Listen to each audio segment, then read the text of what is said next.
they were sitting around the kitchen table with their family, and everybody freeze framed, like suspended animation, like tooth, like spoon halfway to their mouth. And then the beings walk in. And then they have missing time. And the next thing they know, they come back, they sit down at the table, everybody resumes. And to the people at the table, there was no gap in time, right? So this demonstrates the degree of power they wield, control they wield over this construct. This is an emergency broadcast. This is not a test. Welcome everybody to the Dad's Doomsday Guide. Thank you for joining us for another episode. Whether you're watching or listening, we appreciate it very much. Excuse my voice, it's cracking a little bit because I have a cold. My kids got me sick.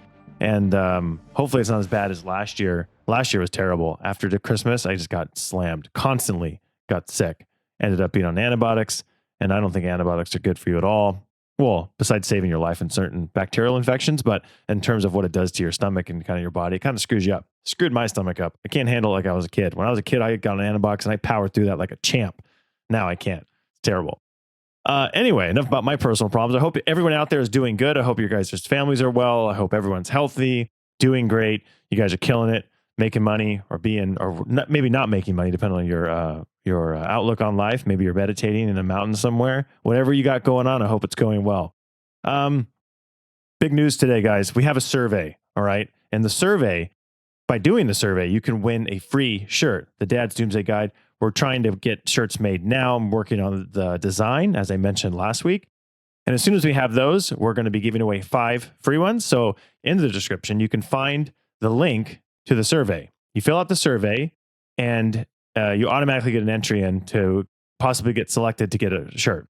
Now, if you share the survey on social media, on Facebook, on X, on Instagram, you get another entry. So the more you share it, and then you provide us links in the survey or wherever you kind of posted it, then you get more of a chance or more entries to win. So your odds increase. You don't have to share it. If you don't want to, that's fine. You can still fill out the survey and you get an entry. It's great. And we might do this again in the future with mugs. We're going to try to roll out some more merch, so you guys can check it out. We're trying to get the designs pretty cool, kind of fun. Maybe we'll have different ones. It all depends, on if people like them or not. And so check out the survey. It really helps us find out what you guys like, what you don't like, what you want to improve, what you want more of. It really, if you can do that, it helps us hone the show more into what you guys enjoy. So make sure you check that out. I'm very excited about today's show because we are covering a topic that's quite out there, I guess, to put it bluntly. It's something that I've heard about a lot in the UFO literature, UFO lore, about alien hybrids, human hybrids rather, who are part alien or have been manipulated genetically by aliens and that walk among us. It's something that I've wanted to check out, wanted to talk about, but it's hard to find someone who maybe can speak directly to the evidence. So I reached out a while ago to some past guests on the show, Dr. Michael Masters, who was able to point me in the direction of Darren King. And he is a wealth of knowledge. He spent quite a lot of time talking to me about human hybrids, but also how that interrelates to a whole bunch of other topics that are kind of within this paranormal sci realm that people often kind of put in different categories, but don't often combine them. When Darren does, it's quite astonishing how he can kind of link in what he believes as kind of the crux of this whole issue or what's happening behind the scenes. It's a very fascinating interview, and I hope you guys enjoy it. Darren King is a teacher, public speaker, researcher, and podcaster who aims to explore and expand the parameters of human consciousness. Darren is the host of 2 podcasts, Point of Convergence and Liminal Frames, as well as offering various courses through his website, Essence of Being. If you'd like to check those out, all the links are in the description, and I highly recommend you do. Without further delay, let's get to it, shall we? All right. Thank you for joining us on the Dad's Doomsday Guide, Darren. I really appreciate you coming on and talk about this subject. I guess to start the interview, for people who don't know who you are, kind of how you came to be in this position to where I know you have your own podcast and you have different courses and kind of studying this phenomenon. How did you come to be in this position? Great question. It's always a slightly different answer every time, just because trying to trace back when it begins is always interesting. I think my initial interest was back with the initial Whitley Strieber books, Communion, those kind of books. And then I had a couple of my own anomalous experiences along the way, which I kind of put in the back of my mind, didn't think too much about because I didn't know what to do with them. And then later on, probably around the time of the 2017 article in the New York Times, Leslie Kean and Ralph Blumenthal when everything really kicked into high gear in terms of the government basically acknowledging that these things were real, even if they didn't know exactly what they were, then I really got fully engaged and kind of connected some of the lore of the phenomenon with some of the experiences I had, then really just turned into a full-on obsession at that point.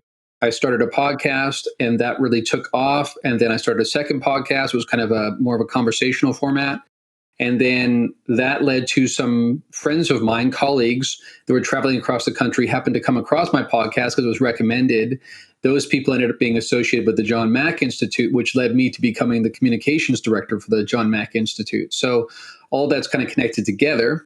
And then lastly, I would say, in terms of my own background, in terms of studying non-duality, integral theory, but also so many of the messages from these others relate to this sense of this higher consciousness. And so that's been a major interest of mine. So now, like you mentioned, I'm offering courses teaching those kinds of things as well. That's the long and short answer in one go. Now, I watched a few other interviews with you, and I saw you kind of allude to your past experiences before. Without having to drag you through, I'm sure you've probably explained this a million times on your own show in different formats. But I guess, could you give us kind of a brief snapshot of what exactly you did experience? And because I mean, it varies, with this whole thing, it's like someone could be abducted, another person could have some kind of like telepathic experience. I mean, like you mentioned consciousness. I mean, it's a huge rabbit hole you can go down. Kind of, where did you fall in that? Well, the first one was around 2005. I was in a hotel room with my wife at the time and our young daughter, and my wife was pregnant with our son. And in the early morning hours, I awoke to find basically a humanoid female being at the end of our bed. And when I got out of bed to approach this being, it proceeded to go right through the wall. And then I did a thing that was very, very strange according to like normal convention, but not that strange according to the UFO phenomenon lore. I turned around to go right back to sleep, as if nothing had happened. Thankfully, my wife at the time saw the whole thing as well, kind of stalked me, shook me out of my stupor. And when I turned around to come back to bed, she saw the being come back through the wall, walk down the hallway and out the front door without opening it of the hotel room. So we kind of had a conversation, decided to get out of there as soon as possible. Yes. And Yeah. my daughter at the time, who was just 3, actually not quite 3, she actually had these like welts all over her body, which we weren't sure if that was from some sort of allergy to the sheets or something, or some sort of insect, but they cleared up within about an hour. And as I say, my wife was pregnant at the time. So I always think twice about that because that's part of the lore as well. That was that experience, which again, I didn't know what to do with. I didn't really think anything about the UFO phenomenon at that time. It was only later when I connected the dots, some similar elements to what other people experience. And then I would say the last thing that was a big contributor was last year, I went to a private retreat at the Monroe Institute with a group of people. It was kind of an invite-only kind of event, including sort of researchers, well-known experiencers, and even ex-government people like John Alexander, who had studied this phenomenon within the military. And we actually attempted CE5, Close Encounters of the Fifth Kind, and actually had encounters and actually were able to film the whole thing. We had people there that were experts being able to identify when it was a satellite, when it was a planet, when it's a comet, those kind of things. So we knew we did encounter things that were anomalous. That was submitted to MUFON. They concluded also that it was anomalous. And after that, I began to have what you would describe as those telepathic downloads you described earlier, where it really seemed to highlight to me certain things I should pursue, certain things I shouldn't pursue, and almost like breadcrumbs along the trail that's been part of my journey ever since. It's so interesting because it's like you open all these different doors, but kind of explaining these two little things. It's an odd, because we cover a lot of different extreme situations or odd situations with paranormal, UFO, which we've been getting into more lately because we've been interested in that since we were kids. But it's a weird crossover that I'm finding between these two kind of worlds. And I think it's Jacques Vallée who's like attributed to saying like you start investigating like craft and you end up with like, I forget what the term he used, but like a witch doctor or something in the way, something crazy, or you would perceive as crazy. That description you talked about, the woman at the end of your bed, one, that's terrifying on so many different levels, just if you were by yourself, but with your family and your kids and someone in the room, and then the ability to move through the walls. How did you get to that part where you were kind of thinking, and if you are, I mean, correct me if I'm wrong, that this is kind of related to more of this, I guess, to use a poor term, but an alien phenomenon versus like a a ghost or like a poltergeist? How do you or Right. how do you separate these two things? Because like once you start getting into this, it's like, man, where does one stop and where does the other Well, start? exactly. Exactly. They bleed into each other. And things that we used to put in one category historically, now many ufologists like Jacques Vallée would question, are we just doing that arbitrarily when really this is one sort of meta category? Even when we think about religious history and apparitions to do with the Mother Mary and things like that, that might also have been something to do with the UFO phenomenon. Our religions themselves may have been shaped by experiences in ancient history with this phenomenon. I would also say that I know that you've spoken with my friend Mike Masters, and so therefore you're familiar with his extratempestrial hypothesis, that many of these may be us from the future or different versions of us at different points in the future, or what I like to call neo-humans. And that being the case, it's not surprising that sometimes we would find ones that look quite human looking. And the further you go out, perhaps the less human they would look, because they're going to splice in other genomes from planet Earth, by the way, reptilian, insectoid kind of body types that are mixed in with the kind of humanoid body type. Mm-hmm. So when I think about that and how often it's the case that people run into fully human looking beings, some that look mostly human and slightly different, like a Nordic or something, other ones that look so much like a human that you wouldn't know any different if you passed them in the street. So that, along with how there was like some behavioral control, like again, my normal behavioral reaction would not have been to go back to bed. It would have been to like scream or shout or something. This is not normal. So that ability to control people's behavior is very common within the UFO phenomenon.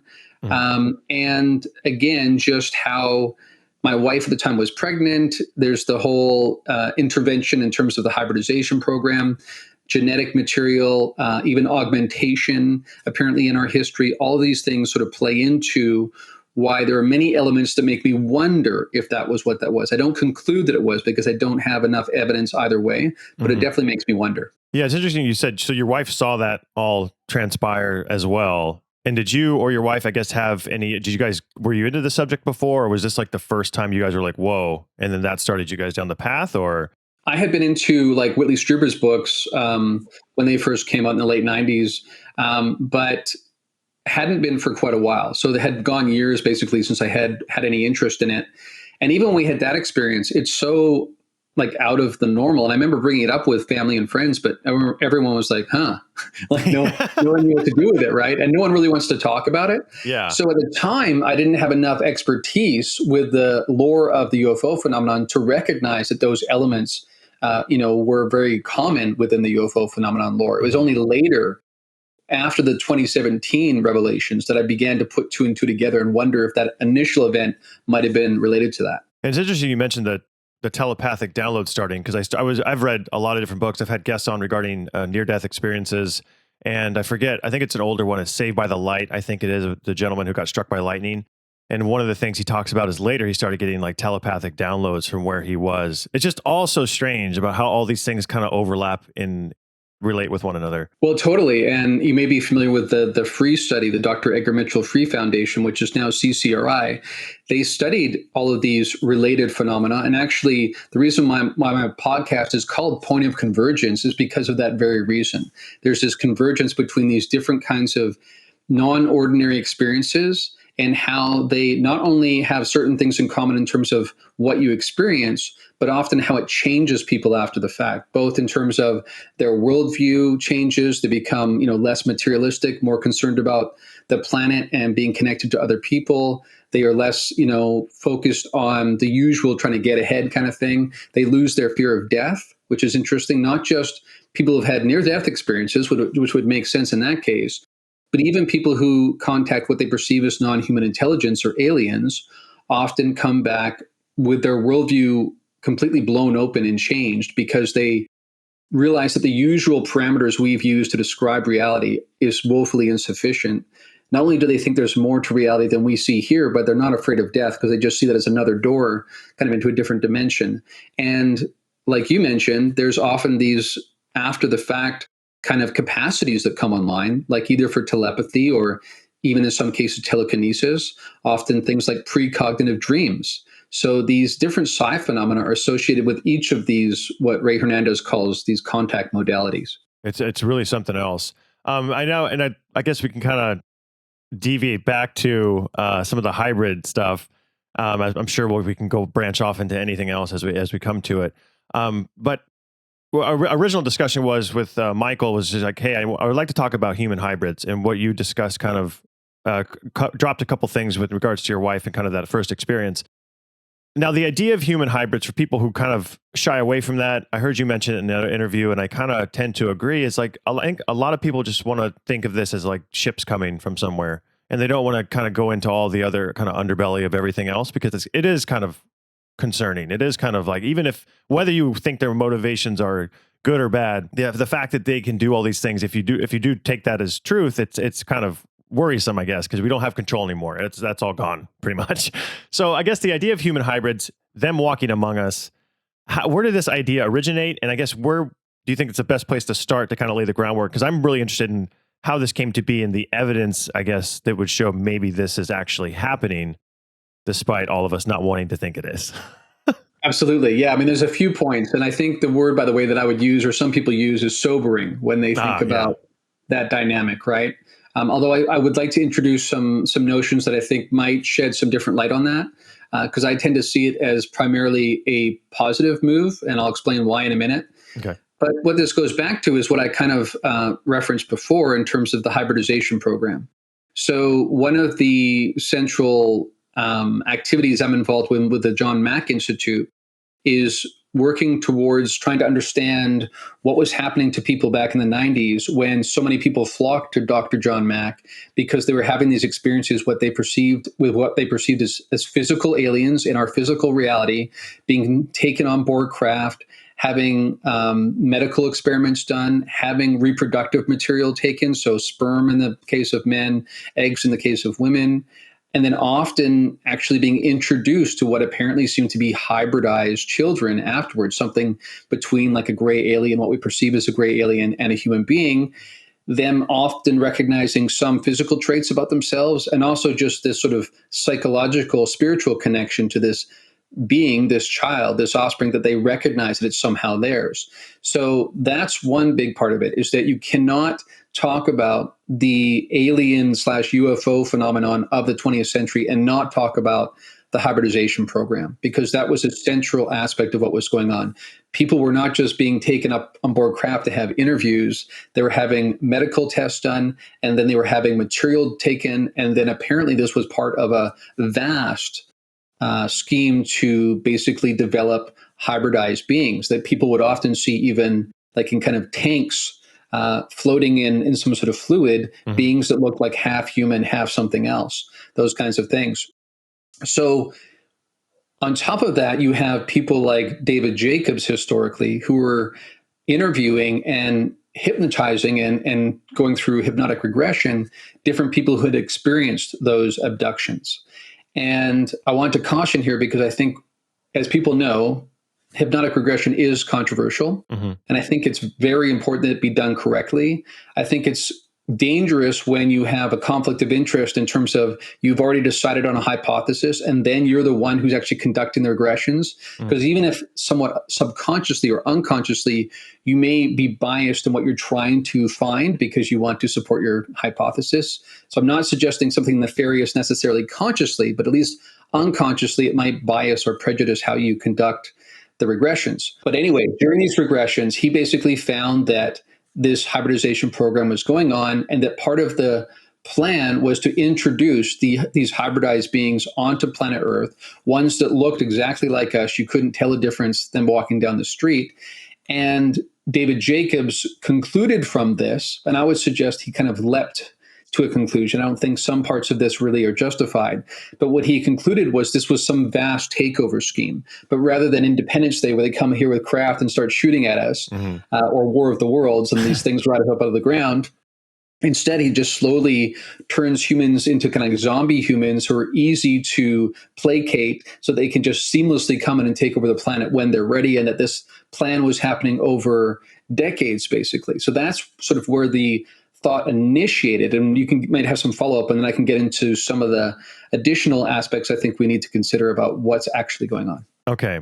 So for that hypnotic regression, because I may have heard that before, So you're saying that it's, I guess if you want to just briefly kind of say what that is for people who don't know, but is it just that if I can guide you to what I want once I have you in that particular state? Is that the concern? Yeah, the concern is by asking leading questions, you could end up having people manufacture memories through imagination and subtle suggestion that were actually never part of their original experience. So how it's done is really, really important. The notion is that, well, we know that there's this notion called screen memories, where often these others can also, in addition to controlling your behavior, like what happened with me perhaps, they can also insert a memory in place of what actually happened. So sometimes people will remember going outside and seeing a group of deer in their front yard, or sometimes it's a group of workmen stop them on a road when they're driving the car, and then they have this missing time, right? And then only later, sometimes through hypnotic regression, which is able to get past some of those initial boundaries that have been set up, they realize, wait a second, that owl wasn't an owl, it was a gray alien. Those workmen were actually gray aliens. Those weren't deer, that was a group of gray aliens, and there was a craft. And this is what happened with that missing time. So that's what hypnotic regression aims to do, is to help people recover some of those lost memories, especially when a screen memory has been put in place. It's so funny you say owls, because my brother watched this, I guess it's a documentary or some film that was made about some owl paranormal or abduction event that was happening up at, I think, west of Alaska. Yeah. Alaska was Alaska. Yeah. So he kept telling me, you got to watch this, dude, because it was so scary. And it owls. And I was like, well, I'm not watching that. I want to look at an owl. But I don't know whether or not that's true or not, that case. That is something that's done in terms of, is there something that shows up a lot in terms of people think they saw X, but it was actually, once they get into it was Y? Is it animals? Is it people? Like, what is typically, I guess, viewed by someone with one of those screen memories? Yeah, most often I would say animals. Right. Birds, very often, owls. But partly what trips people out is that they recognize something was unusual about the owl. Like it might be like a 4-foot tall owl or something like that. That doesn't make a lot of sense. Things like that. The way that the bird or the owl is making eye contact with them, they sense this sort of telepathic lock, which is not normal for your typical owl. Mm-hmm. Again, deer are quite common as well. So anything like that. And again, in some cases, they will appear like you're driving on a deserted road and suddenly you'll see a group of workmen stopping you for some sort of road construction in the middle of nowhere. And then it'll turn out to actually be gray aliens or something like that. So there's different ways they can do it, but most often it's through animals, and very often birds and owls specifically. It kind of gets me into another question, but I guess we could probably, about the grays and kind of the different types and kind of who's most responsible, I guess, for some of these interactions. Now, I know there's short grays, tall grays. Correct me if I'm wrong. Is this kind of seen, and I guess you can kind of maybe mention what your personal belief is, because we talked about like Michael thinking that it's future humans. Do you follow that same belief that it's just along the trajectory of whatever's coming back, or do you have a different view of that when you get into kind of these different seemingly races of aliens? Well, I mean, it gets interesting. I definitely am very much aligned with Mike, and we've had numerous conversations about it, because the reason why I say it gets tricky is because, again, far enough into the future where we have become a spacefaring race and we may have populated different parts of the galaxy, in that sense, they're also extraterrestrial, right? Even though they have an initial link to the Earth.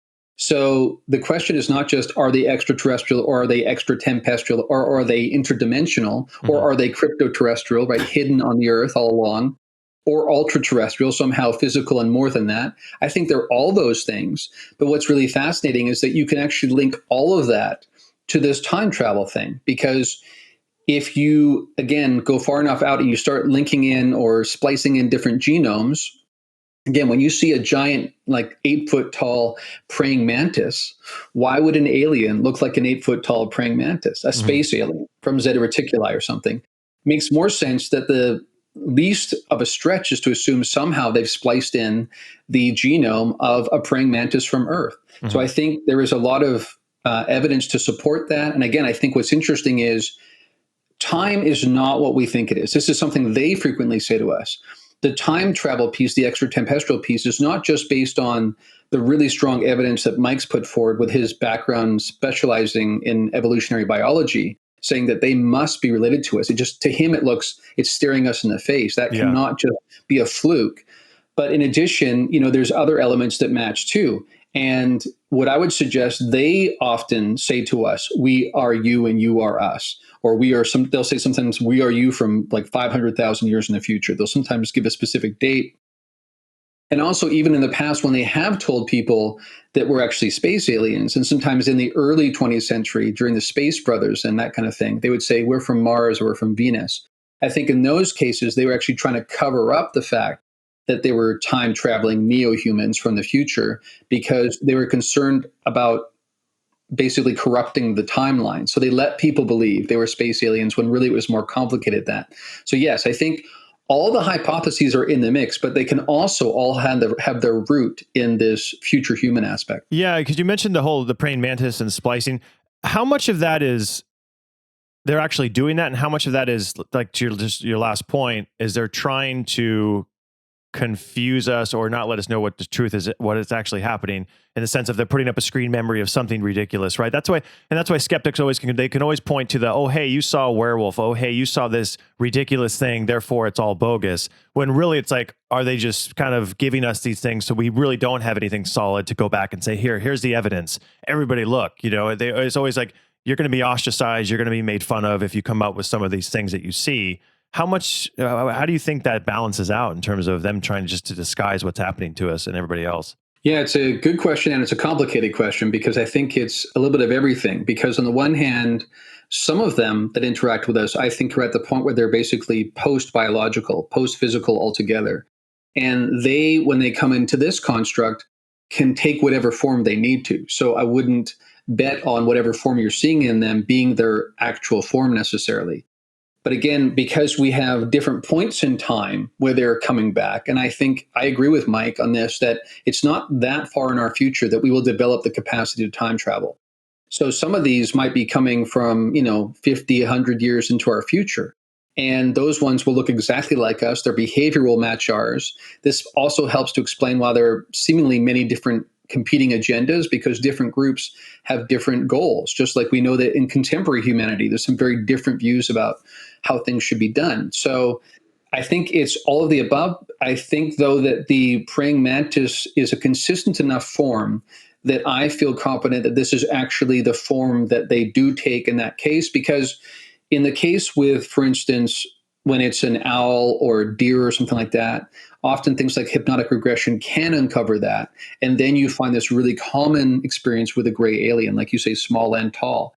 But we don't have any experiences, for instance, in hypnotic regressions that I'm aware of, where a praying mantis being suddenly turned into a gray alien or some other kind of alien. Like, that has been the consistent form even after regression. Interesting. So kind of jumping back to the hybrid part when you're talking about, so it originated with hypnotic regression, people starting to kind of talk about this stuff. They saw these kind of, I don't know, I forget, even Michael used a phrase like people would be on these ships and they would see these huge, like, basically areas where hybrid babies were floating around. From that point, when they started uncovering this stuff, I know in other interviews, and I don't want to jump around too much, so you can pull me back if there's other steps you'd like to take, but you've mentioned kind of interacting with people who you seem to believe are hybrids. When you start talking about the variants in which they could appear, like, could they look like me, but just on the inside there's something different going on, where someone looks like clearly there's like a half and half mix going on? Like, what are we talking about in terms of what's possible? Well, the full spectrum, basically. Okay. Because when someone sees, I mean, I have friends who've seen, for instance, sort of the standard, almost like stereotypical, almost hilarious because it's so stereotypical, a pair of blue-eyed, blonde-haired, sort of perfectly proportioned human beings who express concern and love for us and are concerned about what's happening to our civilization. And they're in spacesuits. You kind of get that thing. You get some that look mostly human, but some things are different. There's just some traits that definitely are not part of the, common Homo sapiens sapien line that's part of contemporary humanity. And you get other ones that look exactly like us, that would just fall within the bell curve of typical humanity. And in the case, I would say, about what makes them different, it's a combination. Some of them do have visibly, physically different traits. Some of them, if you were to examine their brain structure, there are differences that can be picked out. And some of them, it's even more complex than that because there's like an energetic structure that sort of supersedes the physical body. And sometimes that's what's happening too. So there are cases where you'll be able to find something if you were to examine their DNA, and other times where you wouldn't necessarily have all of the tip-offs. But basically that full spectrum is in play. Okay. And have there been instances where these things have been uncovered that you know of in terms of a medical procedure done and like, oh, what's this? You know, something that anomalies that are coming up to where they do fall outside of what a normal human being would have. And are those, I guess, flagged to the literature or past research? Well, I would say that I want to tread carefully here because I actually have some concerns about people that this would fit who they are. And they have understandable concerns that they will turn into lab rats if people start trying to find them and that kind of thing. So I want to be somewhat concerned about that. But I would say that there has been some research by people like Gary Nolan around different brain structures like the caudate putamen. There are signs, even if it's like an early evolutionary shift in humanity towards this part of the brain that's responsible for intuition and even moving into like psychic capabilities. We're back to that psi phenomena stuff we talked about earlier. So there is research being done by people like Gary Nolan describing some differences in brain structure with certain kinds of people that seem to be indicative of what these hybrids also contain. I'm not saying that everyone who has these differences is a hybrid, but I'm saying that is an indication of the kinds of things that are different. I would also say that a reason why I'm convinced that there are people like that personally is because with these people, I have seen just capacities online that are far beyond what a typical human could do. And so I put two and two together, and I'm convinced that that's what's going on, far beyond what I hear about in the lore. Like just from my own personal experience, seeing what they're capable of makes it clear to me that they have some additional capacities. So I know you have to be careful here, but have you personally, I guess, interacted with these people that you're talking about? With these, okay. So is it possible that they don't know that they are a hybrid? Is that, or is it always the knowledge that's there that, hey, I'm not, completely from here, I guess, if you want to put it in those kind of rudimentary terms. But is it, or can someone be like, oh my gosh, I had no idea, right? When you talk about someone maybe abducted and they're babies, and then they're placed here and then you grow up. And so you don't know what you don't know in the past. Are there instances like that? Or do these people that you're interacting with have the knowledge that there is something different about them? I would say both. So another term that we can introduce here that you may have heard in the lore, especially more recently, is starseed, right? So there's this notion of people who have memories of like almost like an indifferent incarnation in a previous lifetime kind of experience, that they came from somewhere else and they actually had a different kind of form, like an alien form.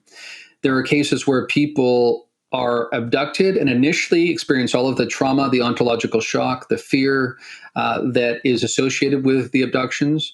But then once they're on board the craft, they suddenly recognize the beings that have abducted them. And often they realize they've known these people for longer than they've known their terrestrial parents. And they remember actually having conversations about having a mission here.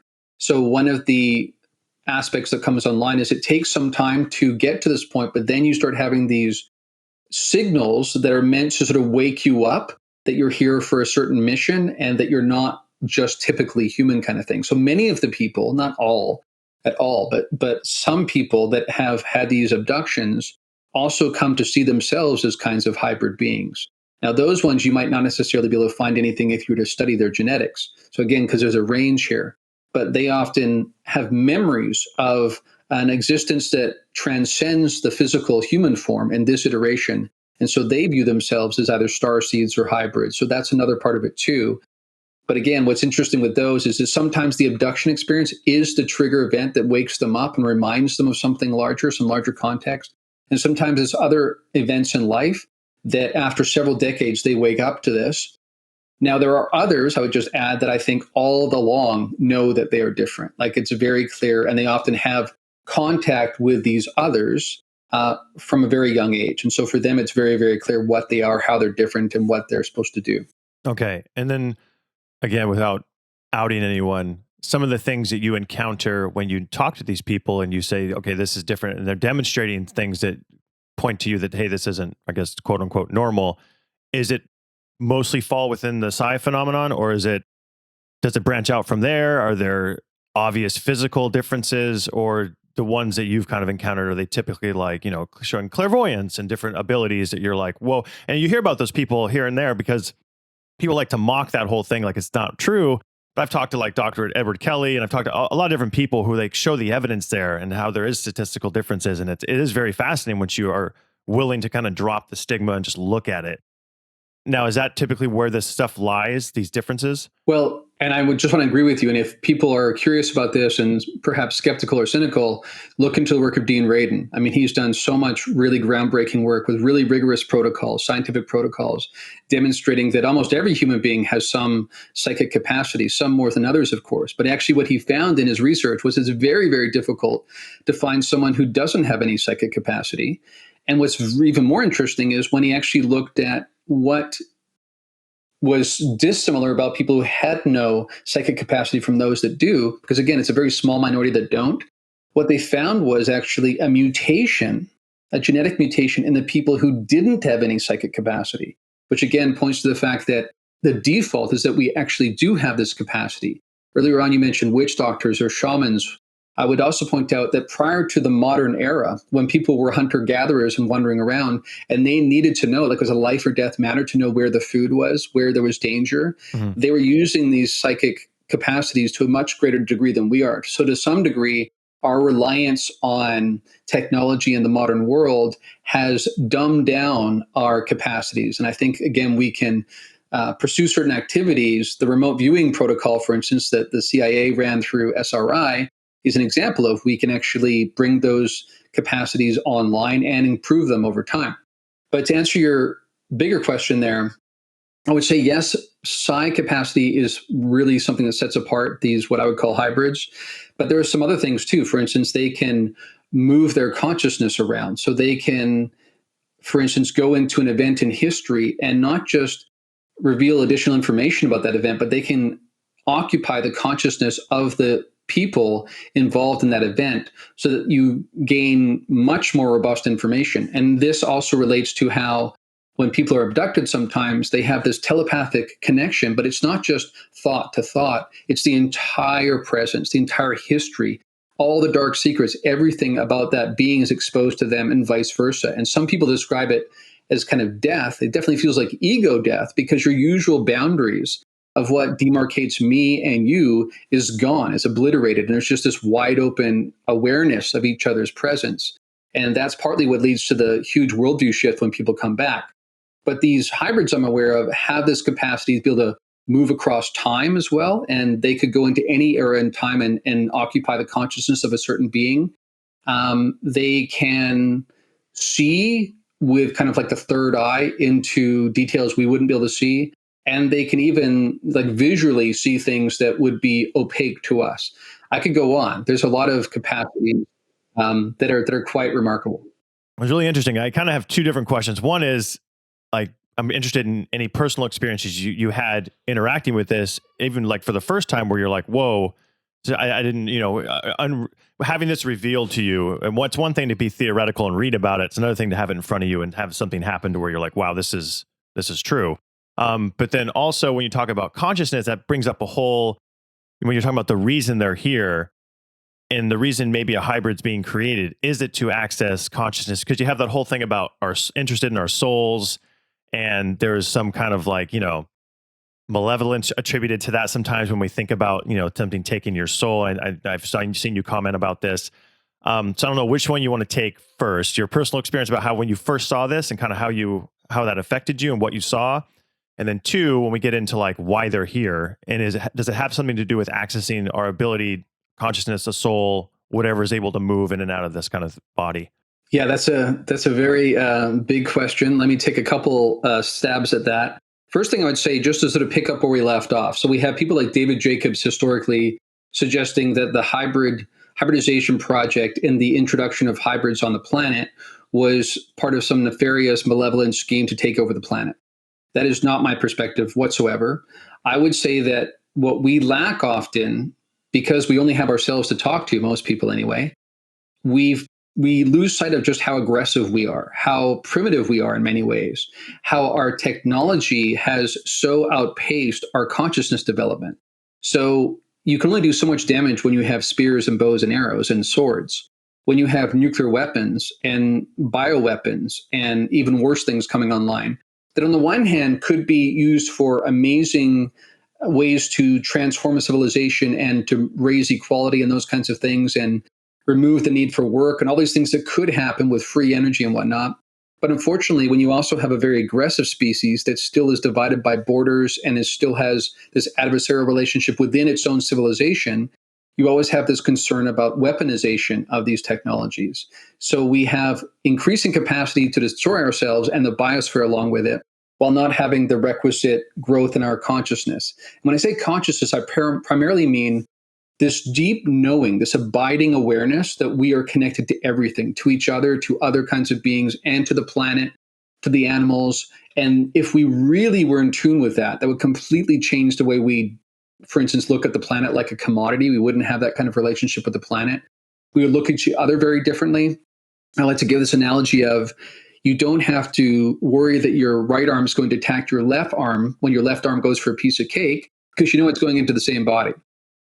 Really, that's what is the case when you have this deep abiding connection with everything. You don't feel the need to attack something because it would be as silly to you as your left arm attacking your right arm. It's the same kind of notion. So all that said, my perspective is that what's happening is these beings that are at a higher level of consciousness are introducing hybrids so as to slowly dilute that aggressive tendency within humanity.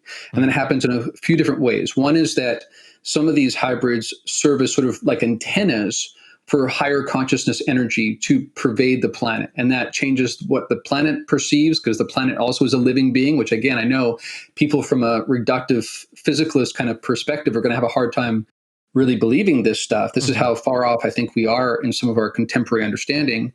So part of it is to sort of bring in this energy through kind of this antenna network of these hybrids, but it's also so that they would have children that in the future would give rise to human beings who are less aggressive. So for instance, if we come across a bee species or a wasp species that's particularly aggressive, what we do rather than wiping out the species is we introduce crossbreeding with another kind of species that's less aggressive. And over time, that dilutes that aggressiveness in the bee species or the wasp species. So I would suggest that's partly what's going on as well. And not just because they would prefer less aggressive species, but because there is this real concern that we are at a precipice of self-destruction based on our current level of consciousness paired with our technological capacity. So there's this sense that something had to be done, and that is a far less invasive action than, for instance, a total reset, which might have happened in history. So that's the big picture in terms of what I think they're doing here with the hybridization project. One last piece, by the way. If we do blow ourselves up, something goes wrong, then there's also the sense that they could have in these other places humanity preserved through these hybrid beings. So they could take the best of us and still populate us elsewhere in the universe if they need to, if something does go really wrong here. So it's like a passive, more peaceful takeover or redirection, I should say, of kind of, right, exactly. And how do you, I guess, work in the idea that I talked to Bruce Fenton a while, not too long ago, and he was talking about how he felt there was a moment in history where there's basically primates on the planet. There was warring kind of entities.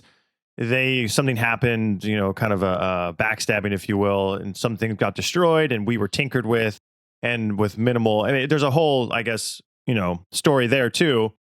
How do you feel about that? And then it's hard for me to work in, future humans. And then you have, us being tinkered with in the past to create. Is that how humans were created? I mean, you just start spinning in circles in your head, like trying to make sense of this stuff. But when you talk about how they're tinkering with us now and then possibly did in the past, or were there resets in the past? And we're discovering new things in the geological record all the time. Like, whoa, there's another, we were around before this, so it's always there's something, a new discovery there. How do you incorporate that part of it? Or do you not? Yeah, no, I'm aware of Bruce Fenton's perspective, and I've actually quoted him a couple of times because I do agree with him. I mean, that's his specialty, not mine. Mm-hmm. But I agree from my layman's perspective that there certainly seems to have been these augmentations that happened in the historical record for the hominin line, where there's this leap in capacity, cognitive capacity mainly, that is not really explainable according to the usual dictates of evolutionary theory. Mm-hmm. There was just too much of a leap too quickly. And of course, yeah, if we're talking about augmentation that's happening now, there's no reason to believe that it hasn't happened in the past. And then when you bring into the mix the extratempestrial model, it's not just that future humans, or what I call neo-humans, can come back to now, they can go back right to the beginning. So then you have a really, really complex, try to picture this, and if you have numerous iterations of this happening, you suddenly have a really complex history where, again, I think the reason why it gets so difficult to comprehend is because we're used to perceiving 3 dimensions and moving through time in a linear way. That is not the way reality is, right? So one of the ways that AI is helping us now, and the reasons why it's also dangerous, is because it has so much capacity to parse on tens of thousands of dimensions at the same time. So we can only conceive in certain ways, fairly limited ways, but that's not the case of what really describes reality. So I would say it's more like simultaneously occurring realities are happening and they're impacting each other. I've used on the podcast before, and some of these others have actually given this analogy of time being more like an ocean. So rather than moving backwards and forwards in a line, actually it's more like a drop of water in the ocean that can move in any direction. And then that drop is also impacted by waves and crests and falling away and movement and backwashing and interference patterns that we even see in quantum mechanics. So you have all these different dimensions and timelines impacting each other that way. And so what's interesting is when you look at ancient cave paintings of what looks like gray aliens on the caves, some people say, oh, so I guess these are space aliens and they came back, way in distant history. When actually, according to Mike's perspective, and I tend to agree with him here, the simpler answer is that extratempestrials went right back to early humanity and began changing the course of early humanity. And I would even suggest have done things like seeded sister humanoid species that are what we would call cryptoterrestrials. So again, it gets very, very complex. There's augmentation, there's changing. I do think one part I would add is that the very initial seeding of human civilization was clearly not done by future humans, because that wouldn't make any sense in terms of a causal explanation. I think that was done. I think my best analysis right now would suggest that that was done by an ancient intelligence that was moving across the cosmos and was seeding different planets with life. And then since then, these extratempestrials have gone back and tweaked themselves, basically tweaked their ancestors so as to change the future. So that's kind of the big picture of what's been going on. Oh, I want to get back to your experience there with the hybrids, but do you, when you talk about consciousness, now I'm born and raised Catholic. I had a kind of a shift, and through it's kind of a longer story about my dad passing away and just the aspect of suffering in life. Everybody asks those questions eventually, like, what the heck's going on here? This doesn't seem right, when you kind of paint a really strict picture and it's kind of more black and white and like, this is good, this is bad. It feels like there's a lot more gray in there. So I've come to I talked to Bernardo Kastrup, and I was talking about, metaphysical idealism, and kind of like the idea that consciousness is the base layer of reality. The unity, there's intelligence. Basically, I think he would say that we're kind of like operating in the dream of consciousness, to kind of make it a crude analogy. How do you see this, and how do you see this interplaying? Are these alien or entities also from this dream? If you buy into that, if you don't, kind of, I guess, what would be your explanation of it? And then are we just kind of all operating in this soup, and there's going to be different, it's the story we're playing out isn't necessarily where we go back to when we die, right? When people go back to this oneness, this wholeness, is this separate from all of, I guess, what we're dealing with on this, hey, we're being visited, and is it I'm glad you brought that up, because it's good to know that you've had that background with Bernardo, because that's very much my perspective too. So that saves me some of the detailing in terms of describing it. But yeah, his analytic idealism is very close to the way I look at things too. And again, this goes back even to my experience prior to ever becoming familiar with the UFO phenomenon. One of the things I like to say is that not only does an experience with a phenomenon change you now moving forward, but it also tends to recontextualize your entire history. So I look back at lessons, experiences I had in decades previous, and all of it somehow seems connected. It seems like it's being woven together. Things that seem like just random events don't seem so random anymore. For instance, I had a really interesting kind of contact experience while meditating in around 2010. That now I see that as being completely connected to the telepathic downloads I started getting last year. It's part of like a ramping up of that same sort of initial process, but it went, it kind of was not dormant, but it was at a certain level for about a decade, then suddenly took a leap forward. But I see it as being connected. And that I look now at like a contact experience. But yes, according to Bernardo's model, I think this all definitely fits together. And again, we can even discuss Donald Hoffman's work and how that plays in as well, because I think it's all connected. So basically, yes, my perspective is that originally there's original mind or source consciousness, if you want to call it that. Some people call it God. You can use different terms.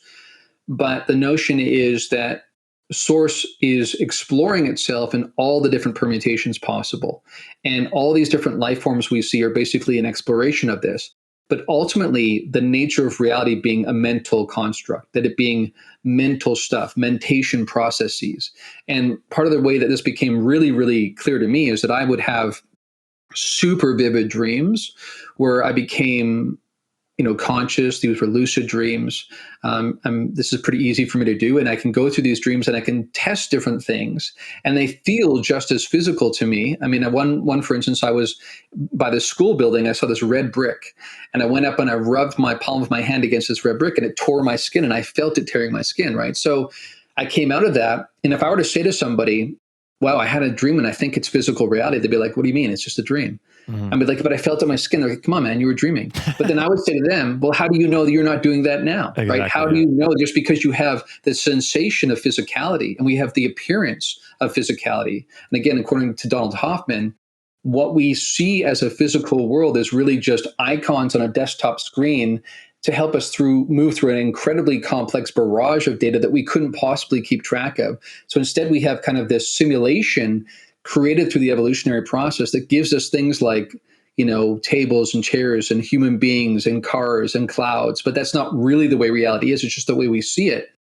Anyway, the bottom line is that just because we perceive things as being physical in a physical world, and it's easy to assume it's distinct from our consciousness, I don't actually think it is. I agree with Bernardo and other people like Hoffman, idealists in terms of seeing physicality as being subsumed by consciousness rather than the other way around. So this is just another dreamscape. And what some of these others, I think, are doing is they are able to penetrate and interpenetrate different dreamscapes. And so often what will happen, for instance, is not often, but it does happen that a gray alien will show up. And at the same time, someone's deceased relative will show up in the same encounter. So we had Whitley Strieber having encounters at his cabin in upstate New York, where he was having gray aliens appear on one floor of the cabin, where downstairs, this woman was seeing her brother who had disappeared for a long time. She didn't think he was dead. Turns out he had died, and he was showing up to tell her he was okay. So somehow these beings seem to be able to traverse these dimensions of reality, what we perceive as dimensions, what we might call that. But I would just say it's like these dreamscapes within this overarching original mind. And they're able to move beings back and forth across there. So yes, I absolutely agree with that I think a lot of this actually begins to make more sense once you stop trying to force it into asking the question, was it physical or not? I think it's the wrong question because I don't actually think anything ultimately is physical. It has the appearance of physicality, but ultimately everything is a mental construct. We are like, as Bernardo would say, alters, like alternate personalities of the original source. We're like leaves on the tree, the original tree. And we are therefore having a temporary experience of being individual beings with an ego and a finite sense of perspective, which is what you need, by the way, to have any kind of experience. You need to parameterize your surroundings so that you can say, this is what I see, this is what I hear, those kinds of things. Mm-hmm. But ultimately, we return is the goal to source. Ultimately, we return to source and recognize that we are connected to everything. Them teaching us this is part of that. And by the way, they say with their vast understanding and knowledge that that's the way they see things. Everything's connected. And that a major problem with our civilization right now, again, is that we lack that inherent sense of connectivity. And that makes us do things that are very destructive. So yes, ultimately, everything's original mind is source consciousness. And that explains how they're doing these things. So even when they are, for instance, tweaking our DNA and things that seem physical, ultimately that's still an expression of source of consciousness. It's like a stirring of the water of consciousness. And they are just, in a way, like a downstream derivative of source exploring itself.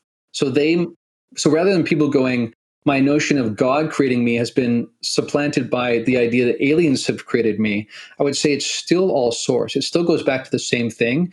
It's just that as you arrive at certain heightened senses of sophistication in terms of your consciousness, you then have the capacity to seed new civilizations.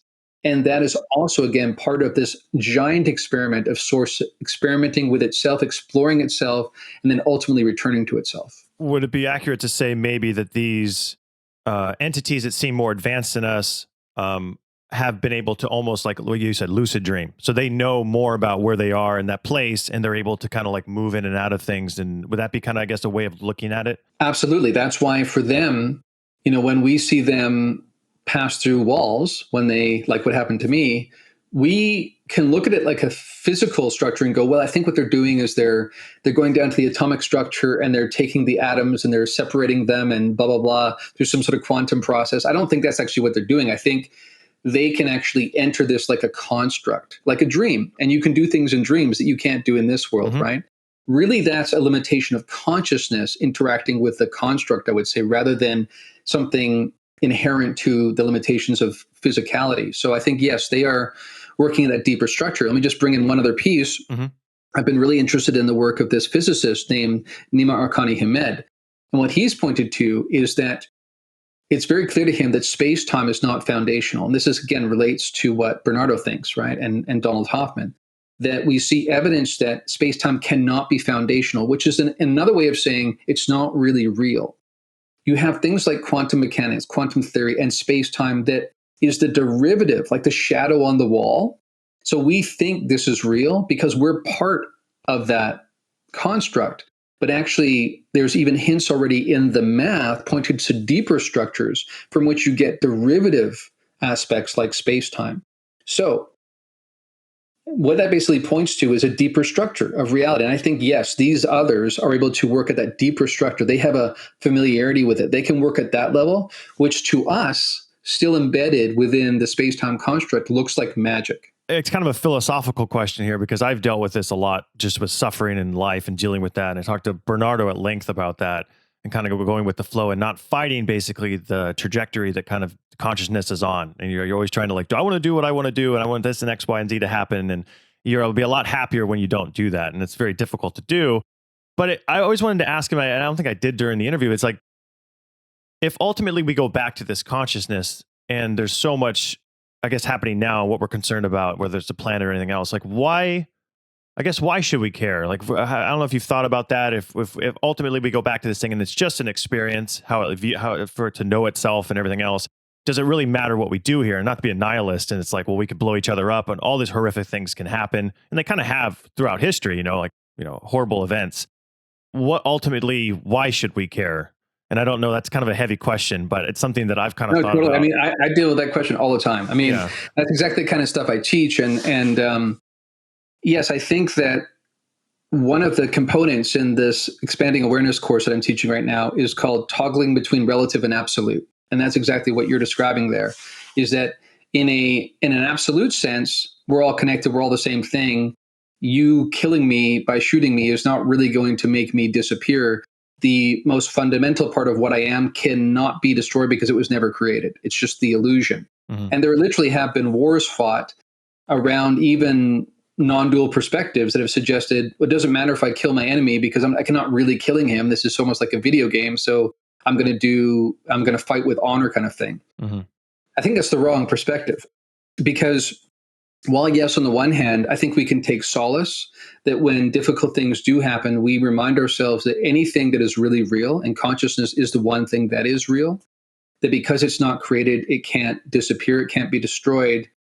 Because of that, we can take solace when seemingly hard things happen and we lose people, for instance, that we haven't really lost anyone. That's just within this construct. And Donald Hoffman, for instance, will use the analogy of you log on to a video game, when your avatar dies in the game, you don't die. It's just the avatar that does, that kind of notion. I think that, yes, we do want to keep that in mind so that we don't take this too seriously. But what Donald Hoffman likes to say, because sometimes critics who misunderstand his model will say, oh, okay, great. If it's just all a video game, then Don, why don't you step in front of that train? Mm-hmm. And he's like, no, I won't step in front of the train. Not because I take the train literally. I think that's just an icon in my evolutionarily derived consciousness, but it represents something real that I can't comprehend. So it's an icon that's been dumbed down like a trash icon on your desktop screen. It has nothing to do with what is like binary code and zeros and ones and transistors, right? But it communicates to you enough for you to be meaningful. So that train coming is communicating something meaningful, even though the ultimate reality is not actually a freight train. So in that sense, think about the relative world like that. And the absolute one is, again, we are returning to source and contributing to source all of the lessons. So that's a big key to the second part of your question there. Because we are actually through trial and error. So the way I would describe this, because I also have, Christian background as well, that rather than believing that there's some big daddy God that's going to come down on you hard if you do the wrong thing, rather the notion is we are source, you are source, I am source. There is no ultimate being beyond us. We are like leaves of that same tree. And basically through trial and error, we learn these principles that are true about life, that we're all connected kind of thing. So if we're really learning those lessons about the fundamental nature of the connectivity of everything, then we would not want to go around destroying the planet and killing each other, because that wouldn't be in alignment with that base understanding of reality.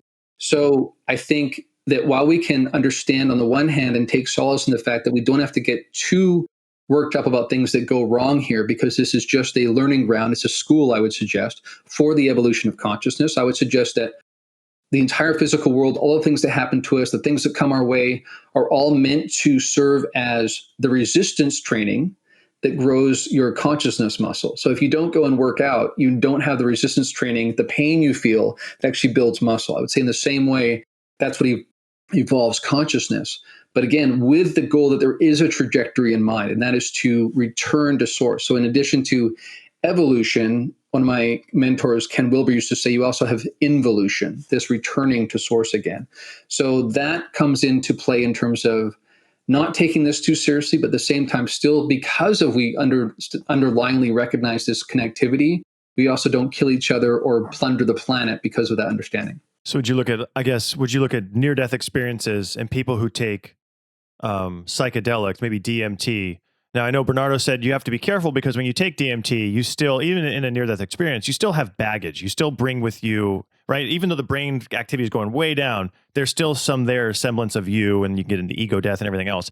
But you still bring some stuff there. But there's overarching kind of emotions that come with that, or values that come with that, love, and all these different kind of, I guess, fundamental aspects. Now, would you look at DMT and NDE as ways to see this source, to catch a glimpse of it, and like Riz Verk says, like to glimpse outside the matrix for a second?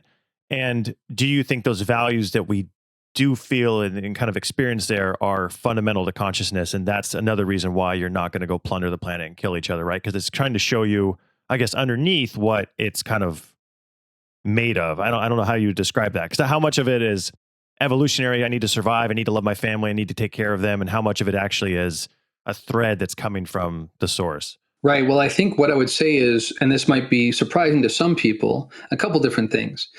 Number one, I think that it's possible that not only do some other sort of intermediate consciousnesses, so say if we're sort of the beginning stage, an early one, we got the learner's permit here on Earth, that there's some intermediate ones that can not only set up a construct of what we perceive as physical reality, for instance, as a stage for the evolution of consciousness, but they may even be responsible for that in-between lives construct as well. So sometimes we have this black and white perspective that this world might be a construct, but what I experience in between lives or in a near-death experience, that's real reality.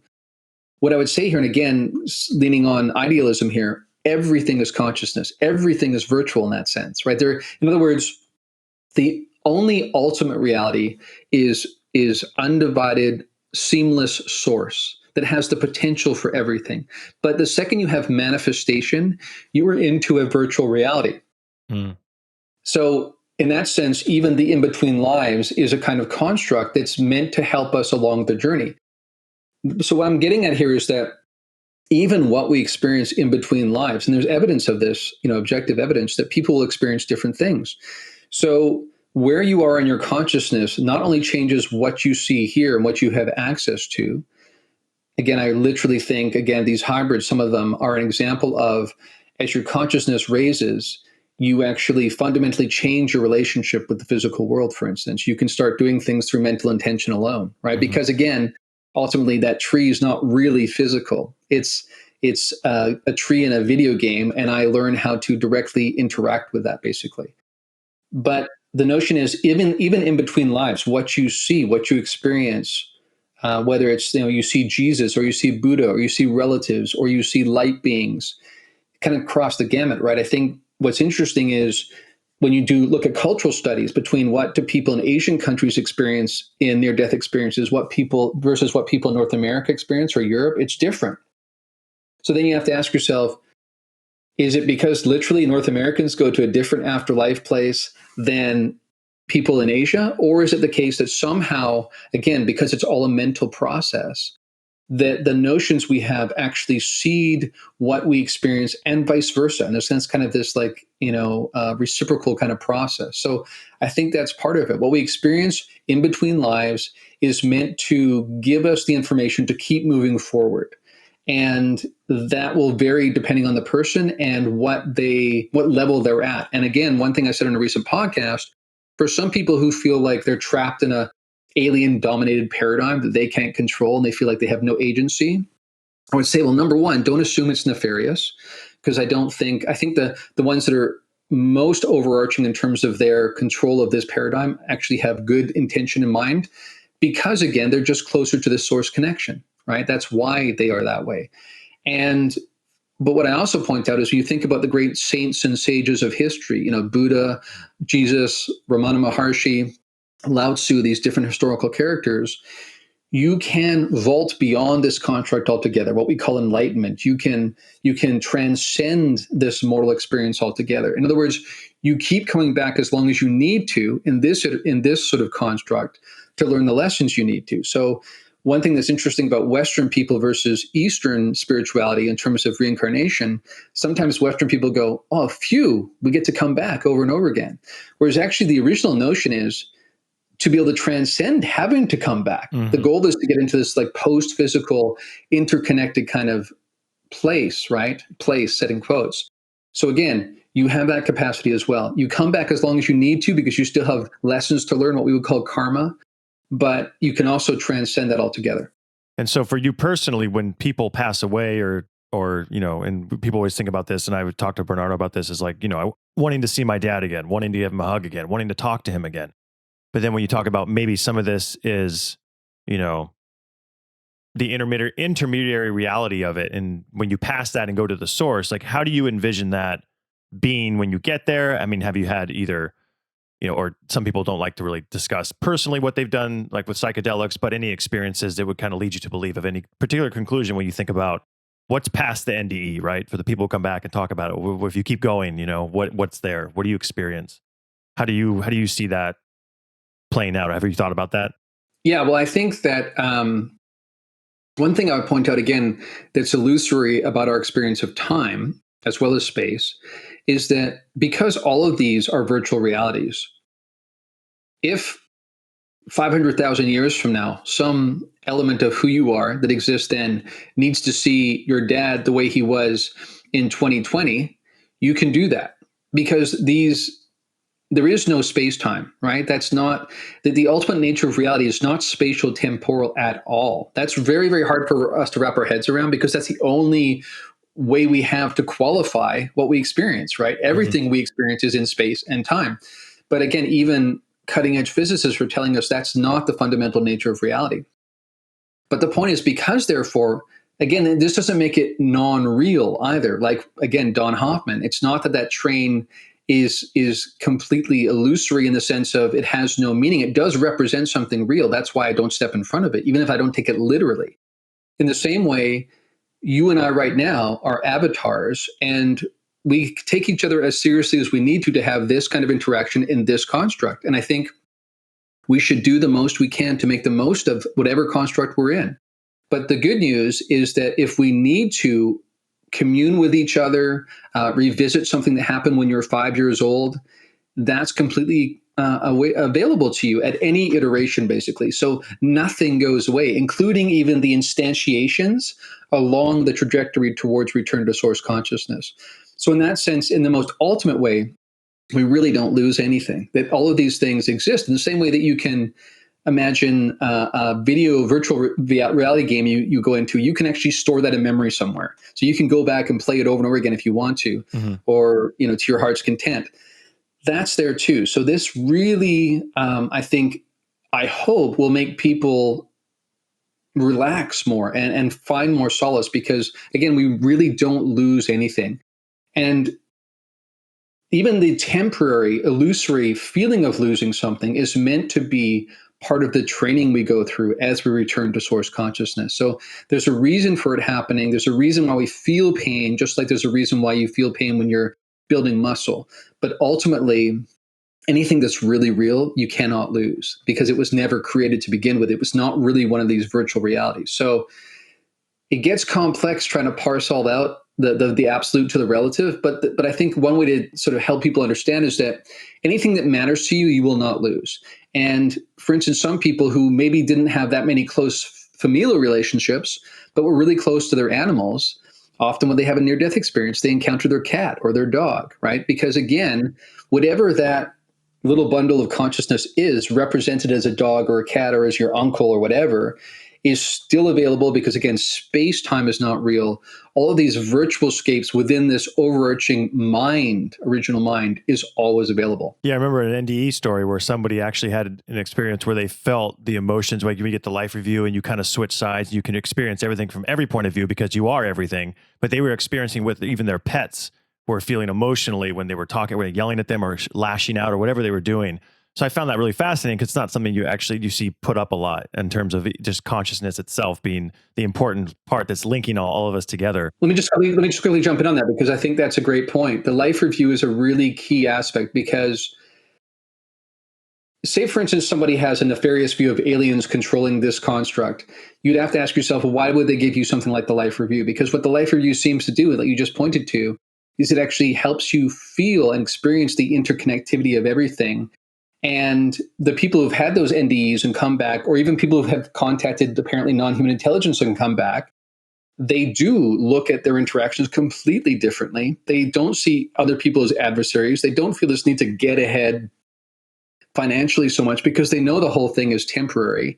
They're much more focused on connection, love, interconnectivity, and those kinds of things. So I think the experience of the life review is a perfect example of how this is meant to be a training. This is a kind of school, and that is sort of like the exam at the end, or the review of the exam. You sit down with your teacher and say, let's see how you did this year, right? But instead it's, how did you do over those 9 decades or whatever? Yeah. And that's precisely to help you internalize something in deep wisdom, and then either you do the whole thing over again and try to learn and get further ahead than you were last time, or if you've reached a sufficient level of consciousness, you transcend that construct altogether. It's so fascinating. I don't know how someone would look. It's like you have to look at it in totality and and you kind of see it from that wide lens, and you're like, man, there's so much truth in there. And and it accounts for so many different various experiences. But if I feel like the skeptics often try to pluck something out that seems, and they can put it over here and shine a light on it and make it look ridiculous, instead of like talking about it in context, and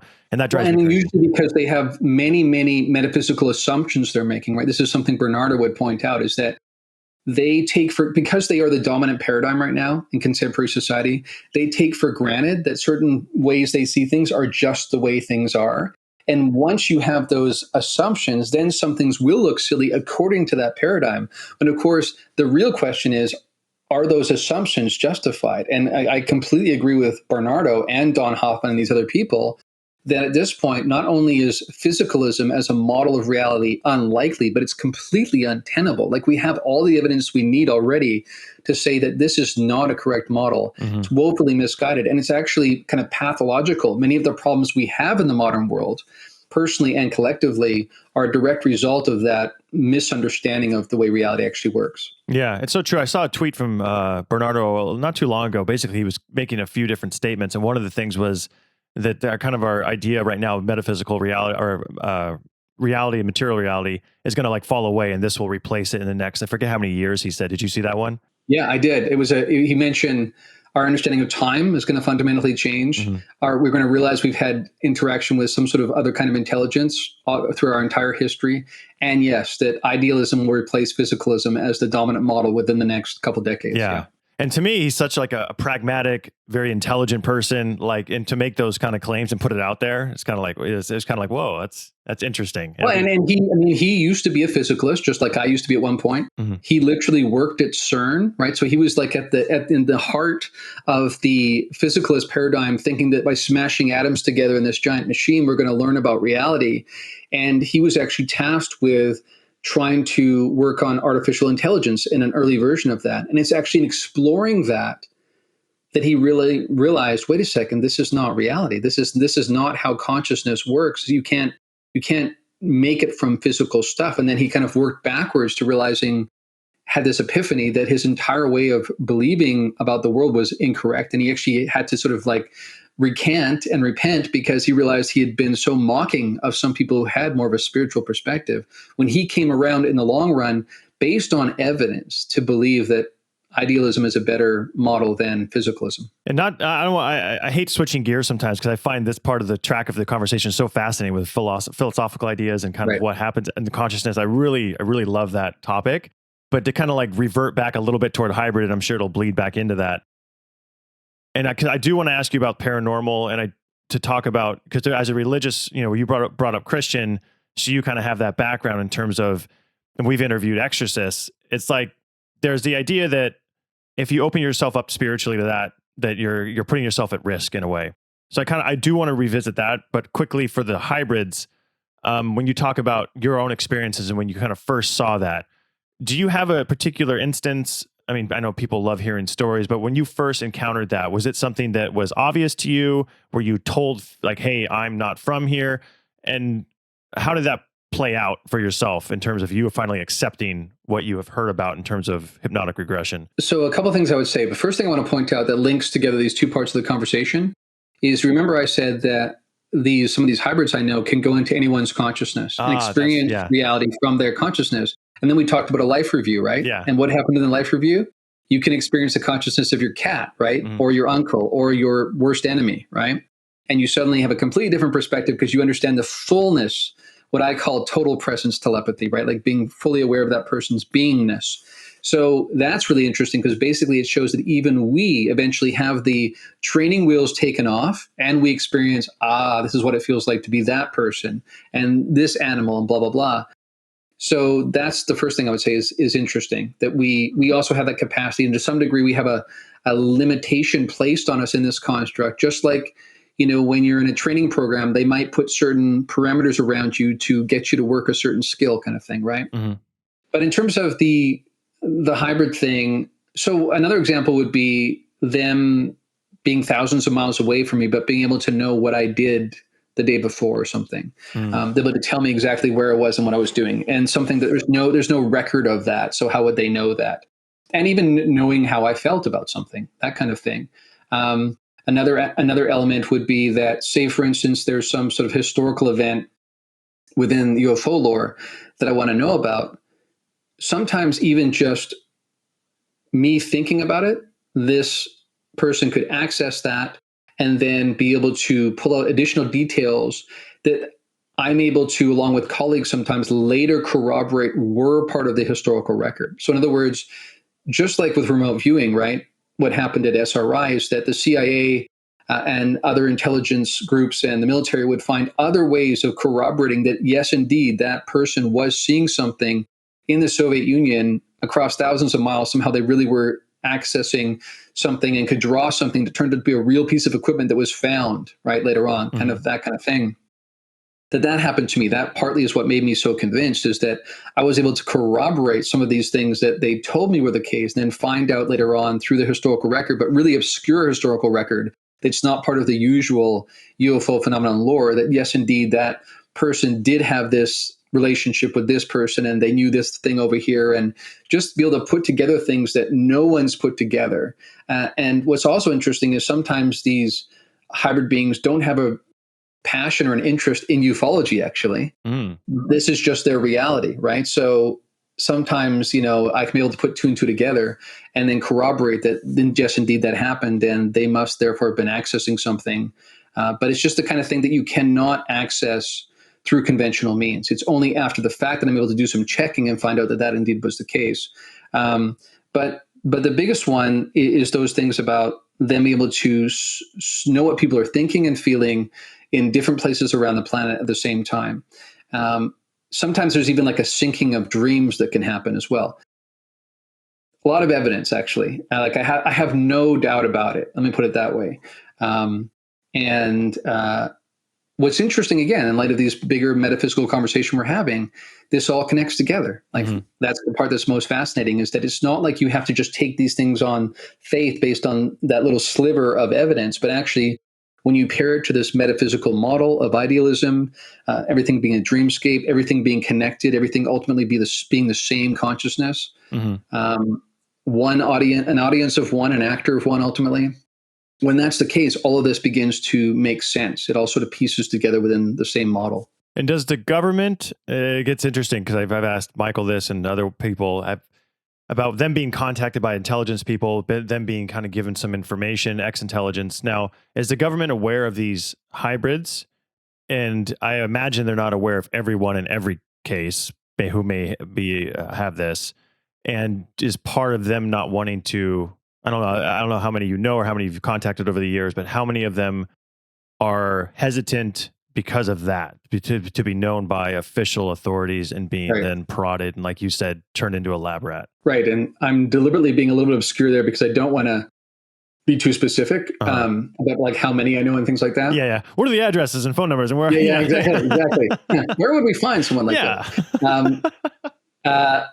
Yes, I think there is a concern that, like anything, when the current trajectory of consciousness on the planet is what it is, the current stage that much of it's at, when the military industrial complex gets wind of something that seems like a capacity that could be weaponized, they're going to seek it out and try to use it somehow or learn from it.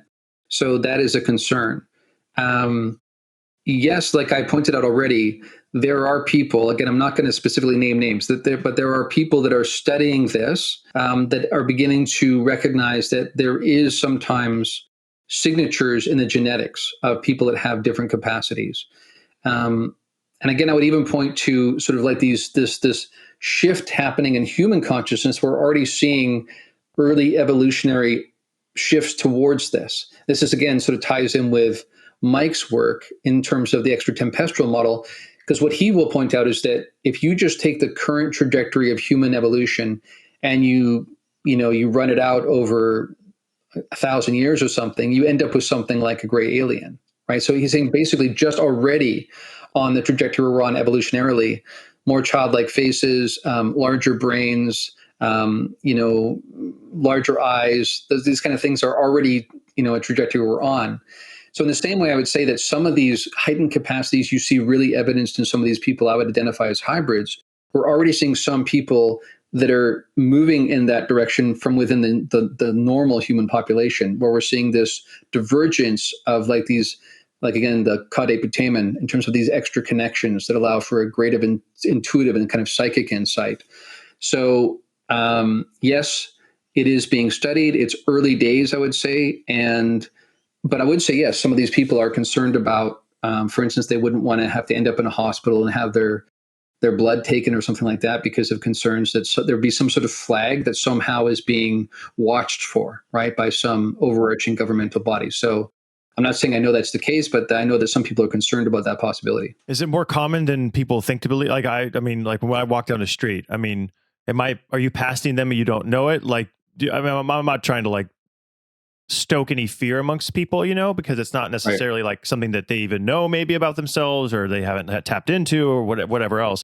But I mean, I'm just curious, like how common is this? How plentiful when you're talking about them kind of slowly kind of interweaving themselves into kind of our populace so they can kind of water down the warlike, over time? Like, is it just everywhere and we just don't know it? Or is it still like when you talk about these abilities, it seems like it's hard to find. It's like the people who are truly gifted. Well, I would say that one thing we haven't talked about that is worth elucidating now is that there's been different sort of waves of what you might call hybrids or starseeds, and different people have talked about this. I think Dolores Cannon's talked about this. People like John Ramirez have talked about this.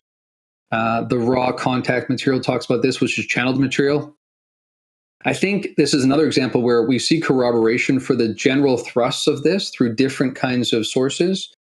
I would encourage people to not get caught up in terms too much. Like one term might be used in one source and another term used in another. One might say starseed, one might say hybrid, one might say volunteer.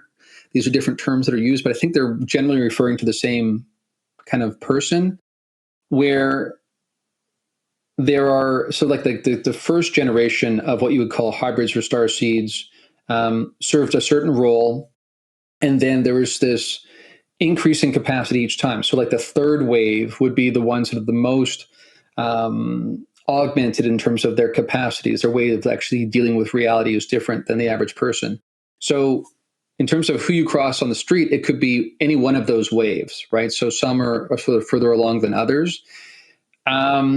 I wouldn't even want to try to guess at when you like across the board, like all those different waves, how many of them, like what percentage of the human population is that? I wouldn't want to guess at that. Mm-hmm. I think when you look at the abduction program, which potentially obviously is, well, not potentially, we know is connected to the hybridization program. That was the main reason for the abductions. You know, there has been some wondering about whether or not only a certain percentage of people remember the event. Perhaps many, many more people have actually been abducted than remember it, because we already know that screen memories happen. Many people only remember decades on. You know, there was an example recently where, for instance, someone who had an interest in bringing the public's attention to the fact that UFOs often show up at nuclear facilities, nuclear weapons facilities, and seem to be able to show the capacity to shut down these silos, right? So this person for decades thought that they were doing this just out of intellectual curiosity and because they're trying to draw attention to this, to the world. And then I think in their 50s, having had zero memories of anything weird going on, suddenly started having memories of these beings in their childhood. And one time literally had an experience where they were sitting around the kitchen table with their family and everybody freeze framed, like suspended animation, like tooth, like spoon halfway to their mouth. And then the beings walk in. And then they have missing time. And the next thing they know, they come back, they sit down at the table, everybody resumes. And to the people at the table, there was no gap in time, right? So this demonstrates the degree of power they wield, control they wield over this construct. What I'm pointing to there is that up until their 50s, they had no idea of this, no memory, no recollection of this early history. And yet now they realize, wait a second, my entire life, my interest has been guided by my interaction with these beings, even though I was not conscious of it, which sort of begs the question, how many people are actually being intervened with, augmented or tweaked or even guided in some way by these other intelligences. And again, even going back into ancient history, what people perceive as angels, these different spiritual figures that appear, are they actually these archons from outside the construct that can come in and out when they need to? It really raises interesting questions about just how much intervention is really going on amongst how many people. Yeah, you see a lot of the old stories about gods or goddesses, having relationships with human beings, and then like all that kind of symbolism, and maybe that's spawning off, a hybrid, a half man, half god kind of type of thing. Now, are you ever, with your experiences, have you ever been, I guess, afraid? Because I mean, a lot of people report, I guess, overwhelmingly that their experience was positive when they talk about these, interactions, and people do highlight the scary ones, right? Like the scary abduction, the horror movie that comes out. I think there's one just coming out about, there's something about somebody being alone and the aliens are in the house and chasing her. And it's like, it looks terrifying. Right. There are those ones where people don't like the fact that they were abducted or attribute it to feeling like violated. Now, with your experiences, is it ever unwanted? I mean, like for people who don't want to have it, I think I heard you in another interview, they said somebody transferred, got rid of all their guns and got a bunch of cameras because maybe that would keep these things away.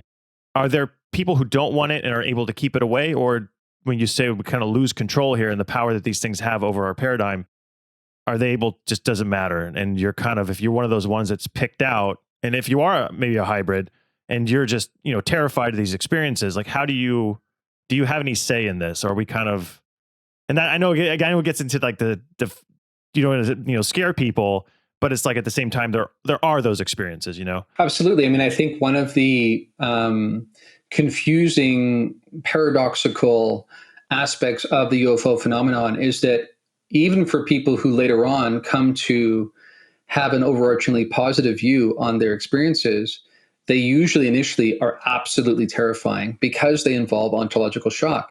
When you suddenly have something that looks like a giant bug at the end of your bed and it came through your wall and it's leaning on your mattress so that your mattress is depressing, you don't go, is this really happening in the real world? You say, yes, it is. And how the heck is this happening? And on top of that, shock of having this experience, that most people will think you're crazy if you try to suggest it happened in physical reality, which again, I always need to say in quotes because I don't think there actually is any such thing. Mm-hmm. So this is what I would really want to put in front of people, is that even people that now that I know perceive themselves as hybrids and people who have capacities that maybe are not at the level I've talked about before in terms of the highest capacity, but they are one of those early generations where they do have some capacities beyond just what the typical person would have.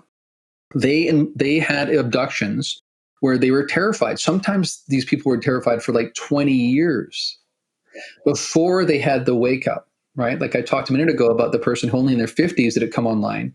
So, but they eventually did have that recognition. And now they see themselves as here on a mission, and actually that these beings are loving. It really does raise some interesting questions, because literally the same people that are terrified are also the ones that come to see the overarching positivity. So it's not like it's either or. Often it involves both. And it also gets even more complicated because I think your current level of consciousness does change how you perceive the event. I'm not trying to suggest that anybody who sees it as negative is just not far enough along in consciousness. I'm not saying that. I think some experiences really are kind of malevolent and nefarious. I don't think they're the majority at all, but I think they do happen. Just like you and I could walk down the street and we might pass someone who's a serial murderer, right? It could happen, right? And they're still shopping, right, at Walmart, just like everybody else. So my point is that in the broader reality of these other beings that are in our midst, you also get a range of moral development. And we shouldn't assume that everything that's not typically human is high and mighty and wants nothing but benevolent good for everyone. But my experience is most do. And again, especially if you bring in the time travel model, then if you think that some of what's coming back is human beings from like 100 years from now, then it's not hard for us at all to go, well, some might be good, some might not be so good, some might be not necessarily evil, but they might have an agenda that doesn't suit my best interest or my family, right? So this is the complexity here that we have to sort of wrestle with when we're trying to make sense of this. But absolutely, I've spoken to people even very recently who, on the one hand, still remember like the visceral terror of these beings suddenly being in their midst, at the same time recognizing that these same beings healed them of a disease they had. Mm. And both those things are true. And it may be that some of them may be a branch of neo-human that's lost some sort of emotional capacity, some sort of emotional resonance.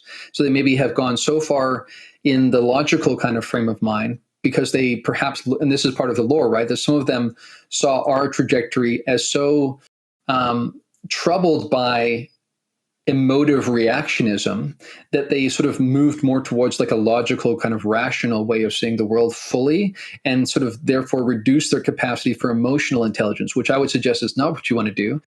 There's a difference between emotional intelligence and reactivity. Reactivity is a low version of emotional intelligence, right? Mm-hmm. So, but in doing that, I think they literally sometimes don't seem to be able to relate well when they're terrifying contemporary human beings. And sometimes there's often cases where as the relationship develops and people calm down, there actually is more of a reciprocal kind of mutual relationship. And literally there are times where you brought up this one question, how much can we resist it? Mm-hmm. I would say you can resist it to some degree. I spoke to someone recently, for instance, who the first time they were abducted with a group of people on their block, and then later on, this other they feel it like psychically. This thing was coming. They knew another abduction was coming years later, right? So there'd been a gap of years in between, and they actually like just tried to go to sleep or like pretend they were asleep, and they somehow intuitively knew how to hide psychically. Oh. So literally, this being was like, "Where is this? Where is this person? They're blocking me. I can't find them." Oh man. But then this being was able to put out this additional layer of like questing and expose where they were. Oh, So man. there's this sort of game that goes on, this game that goes on around like psychically shielding, right? Yeah. And I know this one other person, because I have a lot of friends and colleagues that I've discussed with this with over time, where she literally was able to find a way, because she had this desire to protect her sister, because she and her sister kept getting abducted. She actually found a way to repel them, and the abduction stopped. So yes, there is there's that possibility that definitely there's this kind of like psychic walling off that happens, that's part of our capacity that is slowly coming online. Some people from more than others. As you explain this, I go like, oh man, like I could feel my like the anxiety go up, because like something's in your home.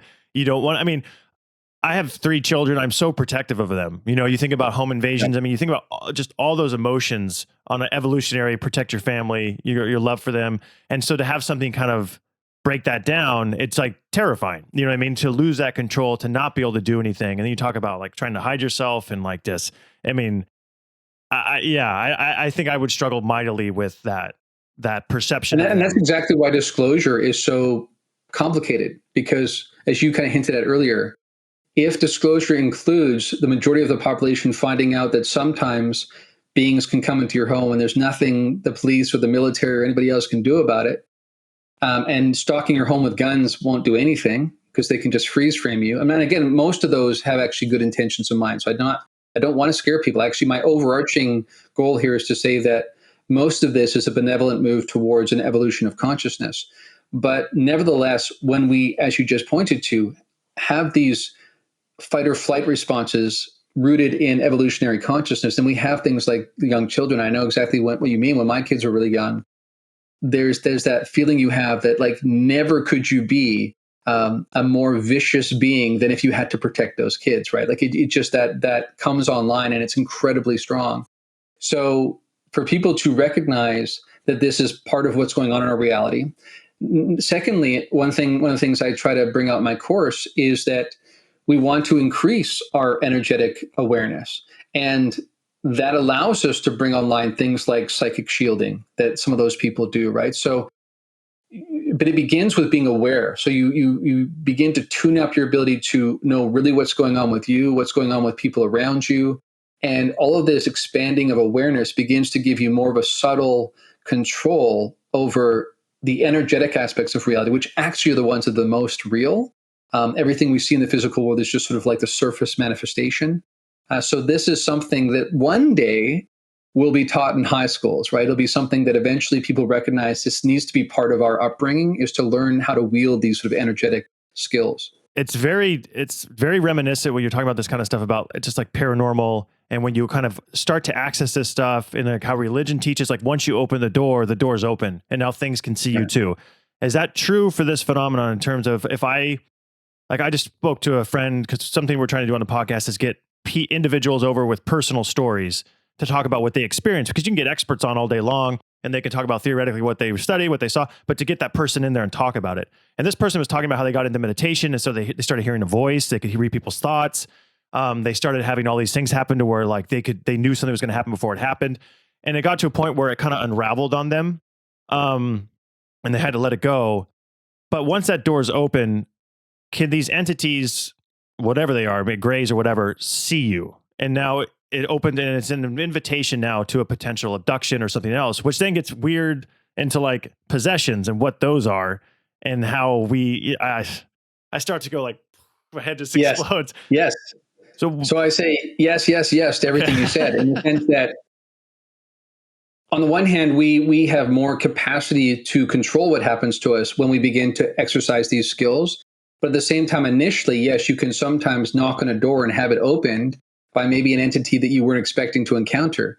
I, again, also know people who sometimes even have been able to, even through meditation or lucid dreaming, go to where some grays are gathering, and the grays turn around and look at them like, what are you doing here? Like, and so absolutely, they're surprised to find us being able to sort of exercise that ability to show up just like they do in our world. So yes, this is, again, because everything is source consciousness and these different capacities come online, these different elements of reality come online for people. And yes, that sometimes means not everything you encounter is going to be benevolent. And so, for instance, one of the keys with CE5, and something that I really try to teach people, is whenever they're beginning to explore these things, the first thing you really need to do is be aware, really intimately aware with your own energy. If you're carrying negative energy because that person cut you off in traffic, or you didn't get that raise, or your friend, like, did something really inappropriate or something, whatever you're hanging on to, and if you're really like just chewing on that like a bitter pill, and then you're like, I'm going to try to reach out to entities through a variety of means, whether it's CE5 or meditation or whatever, psychedelics even, right? I wouldn't, use psilocybin or DMT if I had a super negative state. I wouldn't even, so sometimes I'll use galantamine, which is a supplement that I'll wake myself up in the early morning hours before I go into REM, take galantamine, meditate, and then go to sleep and have these really vivid lucid dreams. And I'm able to wield control within the dreams.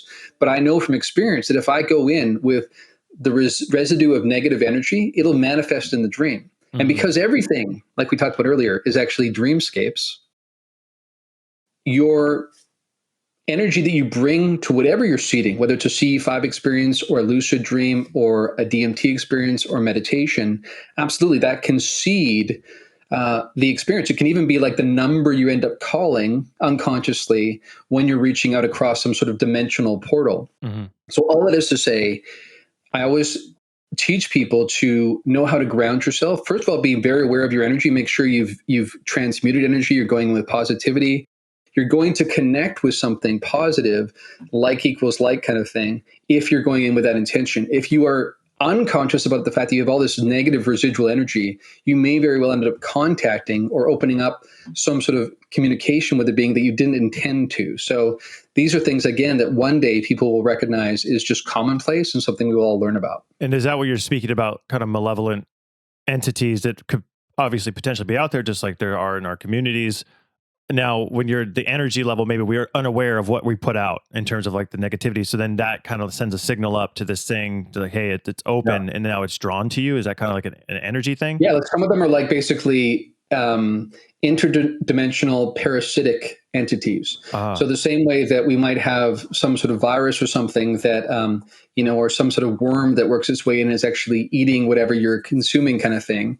And there are some entities that basically consume this negative energy. And so if we're constantly venting and full of negative energy, not only do they sometimes consume that, but they actually will know how to like turn up the temperature or the volume to get us to be more reactive so they can consume more of it. So this is where being aware of your energetic output, really knowing what is me, is really important for knowing what is something else. Because, one of the analogies I give in my course is with bank tellers, they used to teach them about what a real dollar bill looks like by having them really become familiar with a dollar bill. How does it feel? How does it look? They didn't bother showing them counterfeit bills. They knew that if they were familiar enough with a real bill, they would be able to recognize intuitively when they had a counterfeit. It was passed to them. It's the same way here, that when we become really familiar with our own energy and become intimately familiar with all the ins and outs of that, then we're much more likely to notice when there's something parasitic or good that is sort of connecting with us. So yes, in modern physical conventional reality, these things all seem outlandish. They seem like medieval stories. The irony is that some of the medieval perspectives had this right, even though it was only partially right? But somehow in the future, we need to bring all this together, see how this all sort of works together. It's so interesting you said that, because I had a conversation with a guy at the gym. We were talking about DMT. I've never personally done it. He had done it and his friend had done it. And he was just like, dude, this story about his friend who took it and he was having a real hard time. He lost his job, his family, everything was down and out. Everything was terrible in his life. He took that and experienced, basically, he pulled his soul out. He saw his soul leaving his body. And at the end of his soul was a parasite, and it was feeding on his soul. He took the parasite off and he threw it away, and then his soul came back into his body. He said 3 months later he had a job, everything was right, everything was going well again. And it's just so interesting. You talked about the energies that can be parasitic and how he had a literal that, I don't know if it's symbolism or whatever, however he saw that energy that he had to pull off and kind of reset.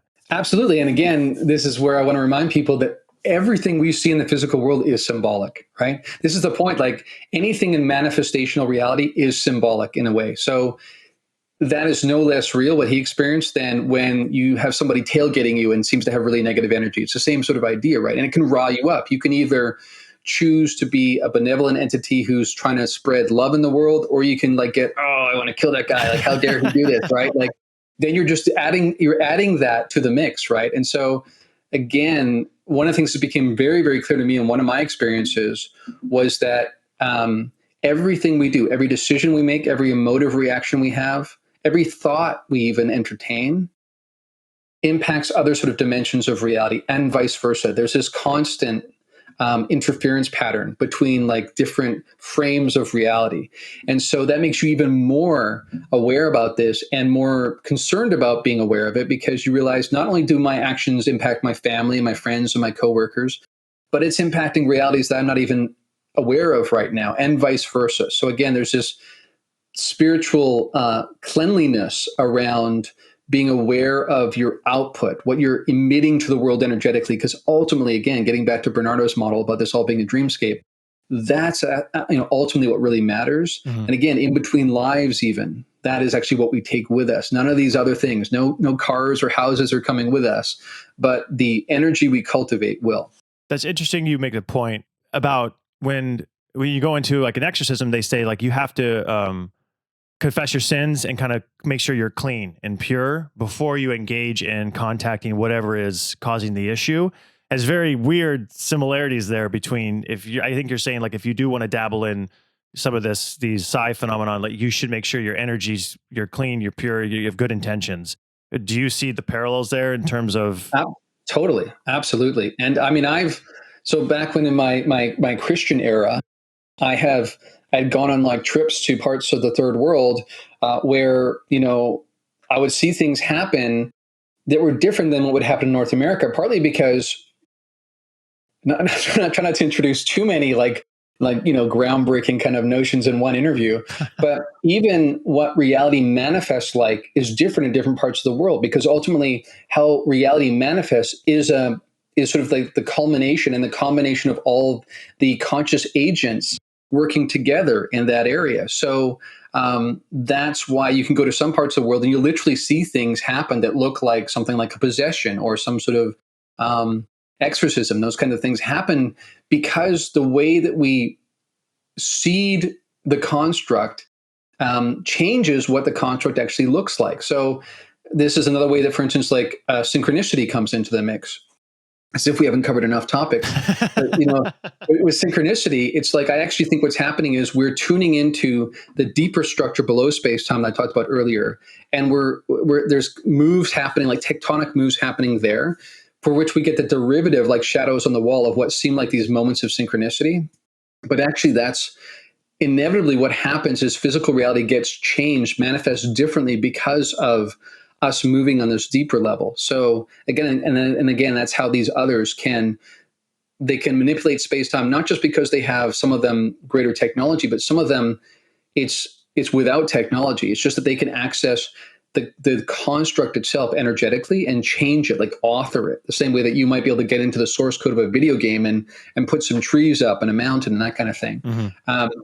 But absolutely, not only is it important for us to be aware of our energy before we enter into the things like you said, but on top of that, we need to make sure we close down that opening when we come back. Mm. So if we've used DMT or psilocybin, or we've done meditation of a certain sort or whatever, when I lead like group meditations in my class, at the end, we always like ground. You always make sure that you feel your feet on the ground. You feel your energy coming back into you. You don't just go, okay, great, I got to get going, so I'm gone, right?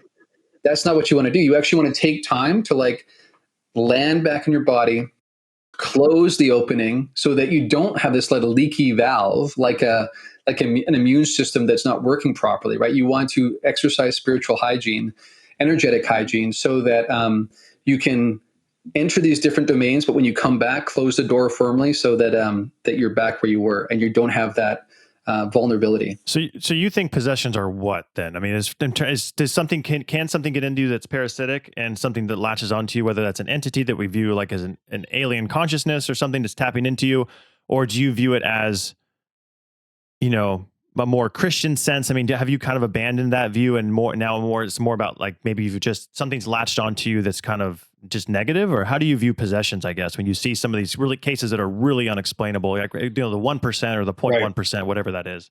Yeah. So one of the things I point out a lot is that there's partial truth in religious history for sure. Like it's evidence of interaction with the overarching phenomenon in various ways. And again, we might call it aliens or we might call it demons. Those are just terms that we apply based on our current understanding. I think both are incomplete. I think what I want to say to people is, yes, something like an exorcism or possession can happen. But again, you don't want to necessarily swallow all of the dogma with it. I wouldn't want to suggest, for instance, that, oh, you had some sort of experience with a negative entity, that's a fallen angel. Like I wouldn't want to like go way down that path. I think that's basically trading your own interpretation of your experience for someone else's ancient experience and their interpretation of that experience, right? Gotcha. We want to stay much as we can within the raw data and what we actually can say for sure. But we can say, so for instance, what I will say to people, rather than saying demon, why don't we say nefarious interdimensional entity? Because that's kind of like what feels like a clearer representation based on the data. But in those cases, again, what I would point out to people is that the higher stage of consciousness that you're sort of vibrating at, so these parasitic entities, just like how you and I maybe are not susceptible to certain diseases that people in some parts of the world that haven't had, you know, the energetic immunity to fight off. In the same way, in the energetic world, if you're a person who has a lot of fear, a lot of negativity, a lot of anger, then those create like a porous opening to some of these parasitic entities that actually feed off that actually kind of energy. So the bottom line is, the best way to be able to resist that and to not even be interesting to entities like that is to resonate at a higher level where you're based on connectivity, love, benevolence, peace, right?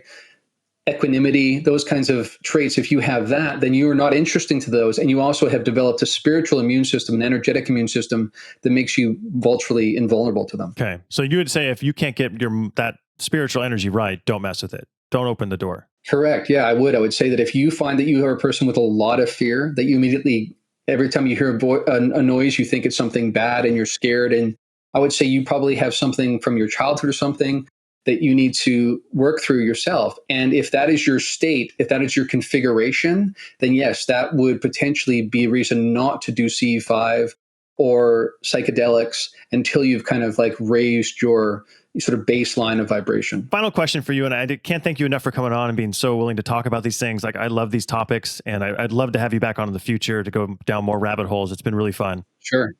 Last question for you to kind of finish up with the hybrids. I know because we kind of jumped in and out of that. Do they place, or is there an attempt to place these, I guess, hybrids in positions of power in decision making? Because I know that's always like I don't know if I would call it a conspiracy, but it's always like, oh, the shadow people that run the world. And I know there's a lot of different definitions depending on who you're talking to in terms of like who they're talking about when they're talking about running world events, you know. But is there a move to get, I guess, these type of individuals into positions where decisions are being made? Well, I'd say a couple things there. In the same way that there are some people being introduced who are designed to help shift the trajectory in a more peaceful, connected direction, there are also some entities that of the more parasitic nature who like to sow division in the world because it creates more of the havoc that they kind of feed from, and it makes it easier for them to manipulate. So the reason I bring that up is because some of the divisiveness that we're seeing in our culture right now, where it just seems like the temperature is being turned up, and it seems like we're, near a quasi civil war kind of state. Mm-hmm. I would say that's more than just about human beings having negative interactions and perceptions of each other. I think that those baseline interpretations of people is being turned up, that the negative states are being exasperated by some of these others, the more nefarious ones. So that's another reason to be, again, very aware about your own energy. and not make yourself vulnerable to that kind of manipulation. But there is an attempt to, yes, introduce some people into positions of power. But I would just argue that based on the fact that so much of our leadership is inept and in many ways working from a low center of gravity of consciousness, that those people have not been put in those positions yet.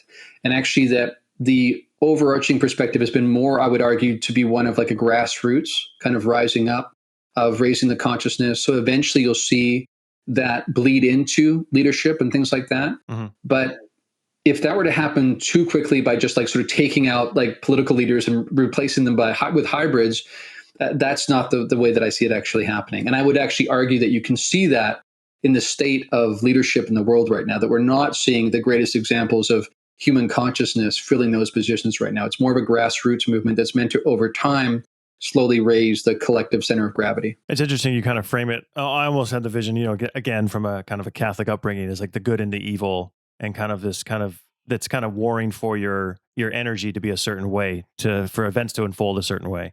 Yeah, absolutely. And the way that the thing, I think the biggest way that I've shifted in my perspective, rather than saying good versus evil, because everything's source, right, mm-hmm. is more like mature and immature. So less mature, less developed entities will be more parasitic in nature. They will be like groveling around in the lower energy kind of aspects of reality, with like fear, ultimately, anger. Those are just energetic like configurations, right? We call them these things, but that's what they are. They're these like low density kind of energetic configurations. So there are some entities that are very much like the bottom feeders, right? In our physical world, kind of like feeding off of that kind of base level. But then you also have much higher, like a dolphin, for instance, right, is a much higher example of like kind of more of this connected, loving being that has a different kind of configuration. Mm-hmm. So I look at it like that ultimately there is no battle between one force for good and one force for evil, more about many, in fact, every possible permutation and iteration of exploration of existence happens, so that there's this feeding back into collective source again, all the expression, all the creativity that is part of being in a manifest reality as a temporary being, perceiving being an individual, but that ultimately that journey is to go back to oneness. So we have all sorts of mess along the way. As this one person says, I like what he says, is that evolution, and here we don't just mean physical evolution, but the evolution of consciousness, it's not pretty, but it is beautiful. Mm-hmm. And what he means by that is that actually it is a mess, as you see every possible thing happen that could happen does tend to happen, right? Along the same lines that we hear about that in quantum mechanics. Mm-hmm. In the same way, you will have consciousness exploring what seem like the most benevolent, connected expressions of beingness, and also the most dark and divisive. But ultimately, the goal of all that is to explore all the permutations and then reunite with source. So that's the biggest shift. I would say that absolutely there are elements of low consciousness and high consciousness. But again, I look at it more like that. Maturity, immaturity versus like plain good versus evil. I'm glad you said that, because it's like I hold that one thing in the side of my head is like idealism and that understanding of a oneness, and kind of anything that can happen will happen, and to experience itself. And then I hold like the traditional upbringing, and kind of those ideas are always kind of clashing, but yet there's a lot of uniformity there. Like you said, you just kind of change the terms around and they suddenly kind of melt into each other. Exactly. Yeah. Well, I can't thank you enough. Can you let everybody know kind of where to go to find more about you and your courses and kind of all the information that you kind of put out there? Sure. So I have a couple different podcasts. One is called Point of Convergence, and another one is called Liminal Frames. The Liminal Frames is with a PH for phenomenon, so just keep that in mind. Liminal Frames spelled PH. Both of those can be found on my YouTube channel, which is Exoacademian, which is kind of the handle I go by on Twitter. So on my Exoacademian YouTube channel, you can find both those podcasts, and both those podcasts are also available on all your podcast platforms, but as individual podcasts, Point of Convergence and Liminal Frames. And my initiative towards these different courses and whatnot is called Essence of Being. So there's a website for that called essenceofbeing.info. And right now I'm running a course that's full called Expanding Awareness, but I'll be offering more courses early in the new year. Awesome. Well, thank you again for coming on. And I really enjoyed the conversation. I'd love to have you back on in the future. Scott, I've loved the questions. I absolutely love this kind of thing too. Like the exploration into the deepest topics and how it all relates is what's most interesting to me. So I loved it. I'll be happy to be back. Hey everyone, thank you so much for watching. If you enjoyed this video, please hit the subscribe button and give us a thumbs up. Don't forget to follow us on Twitter and our other social media platforms to stay updated with our latest content and join our awesome community. You can find the links right down below in the description, and also feel free to check out these suggested videos popping up right now. We'll see you at the next one. Learn, prepare, survive.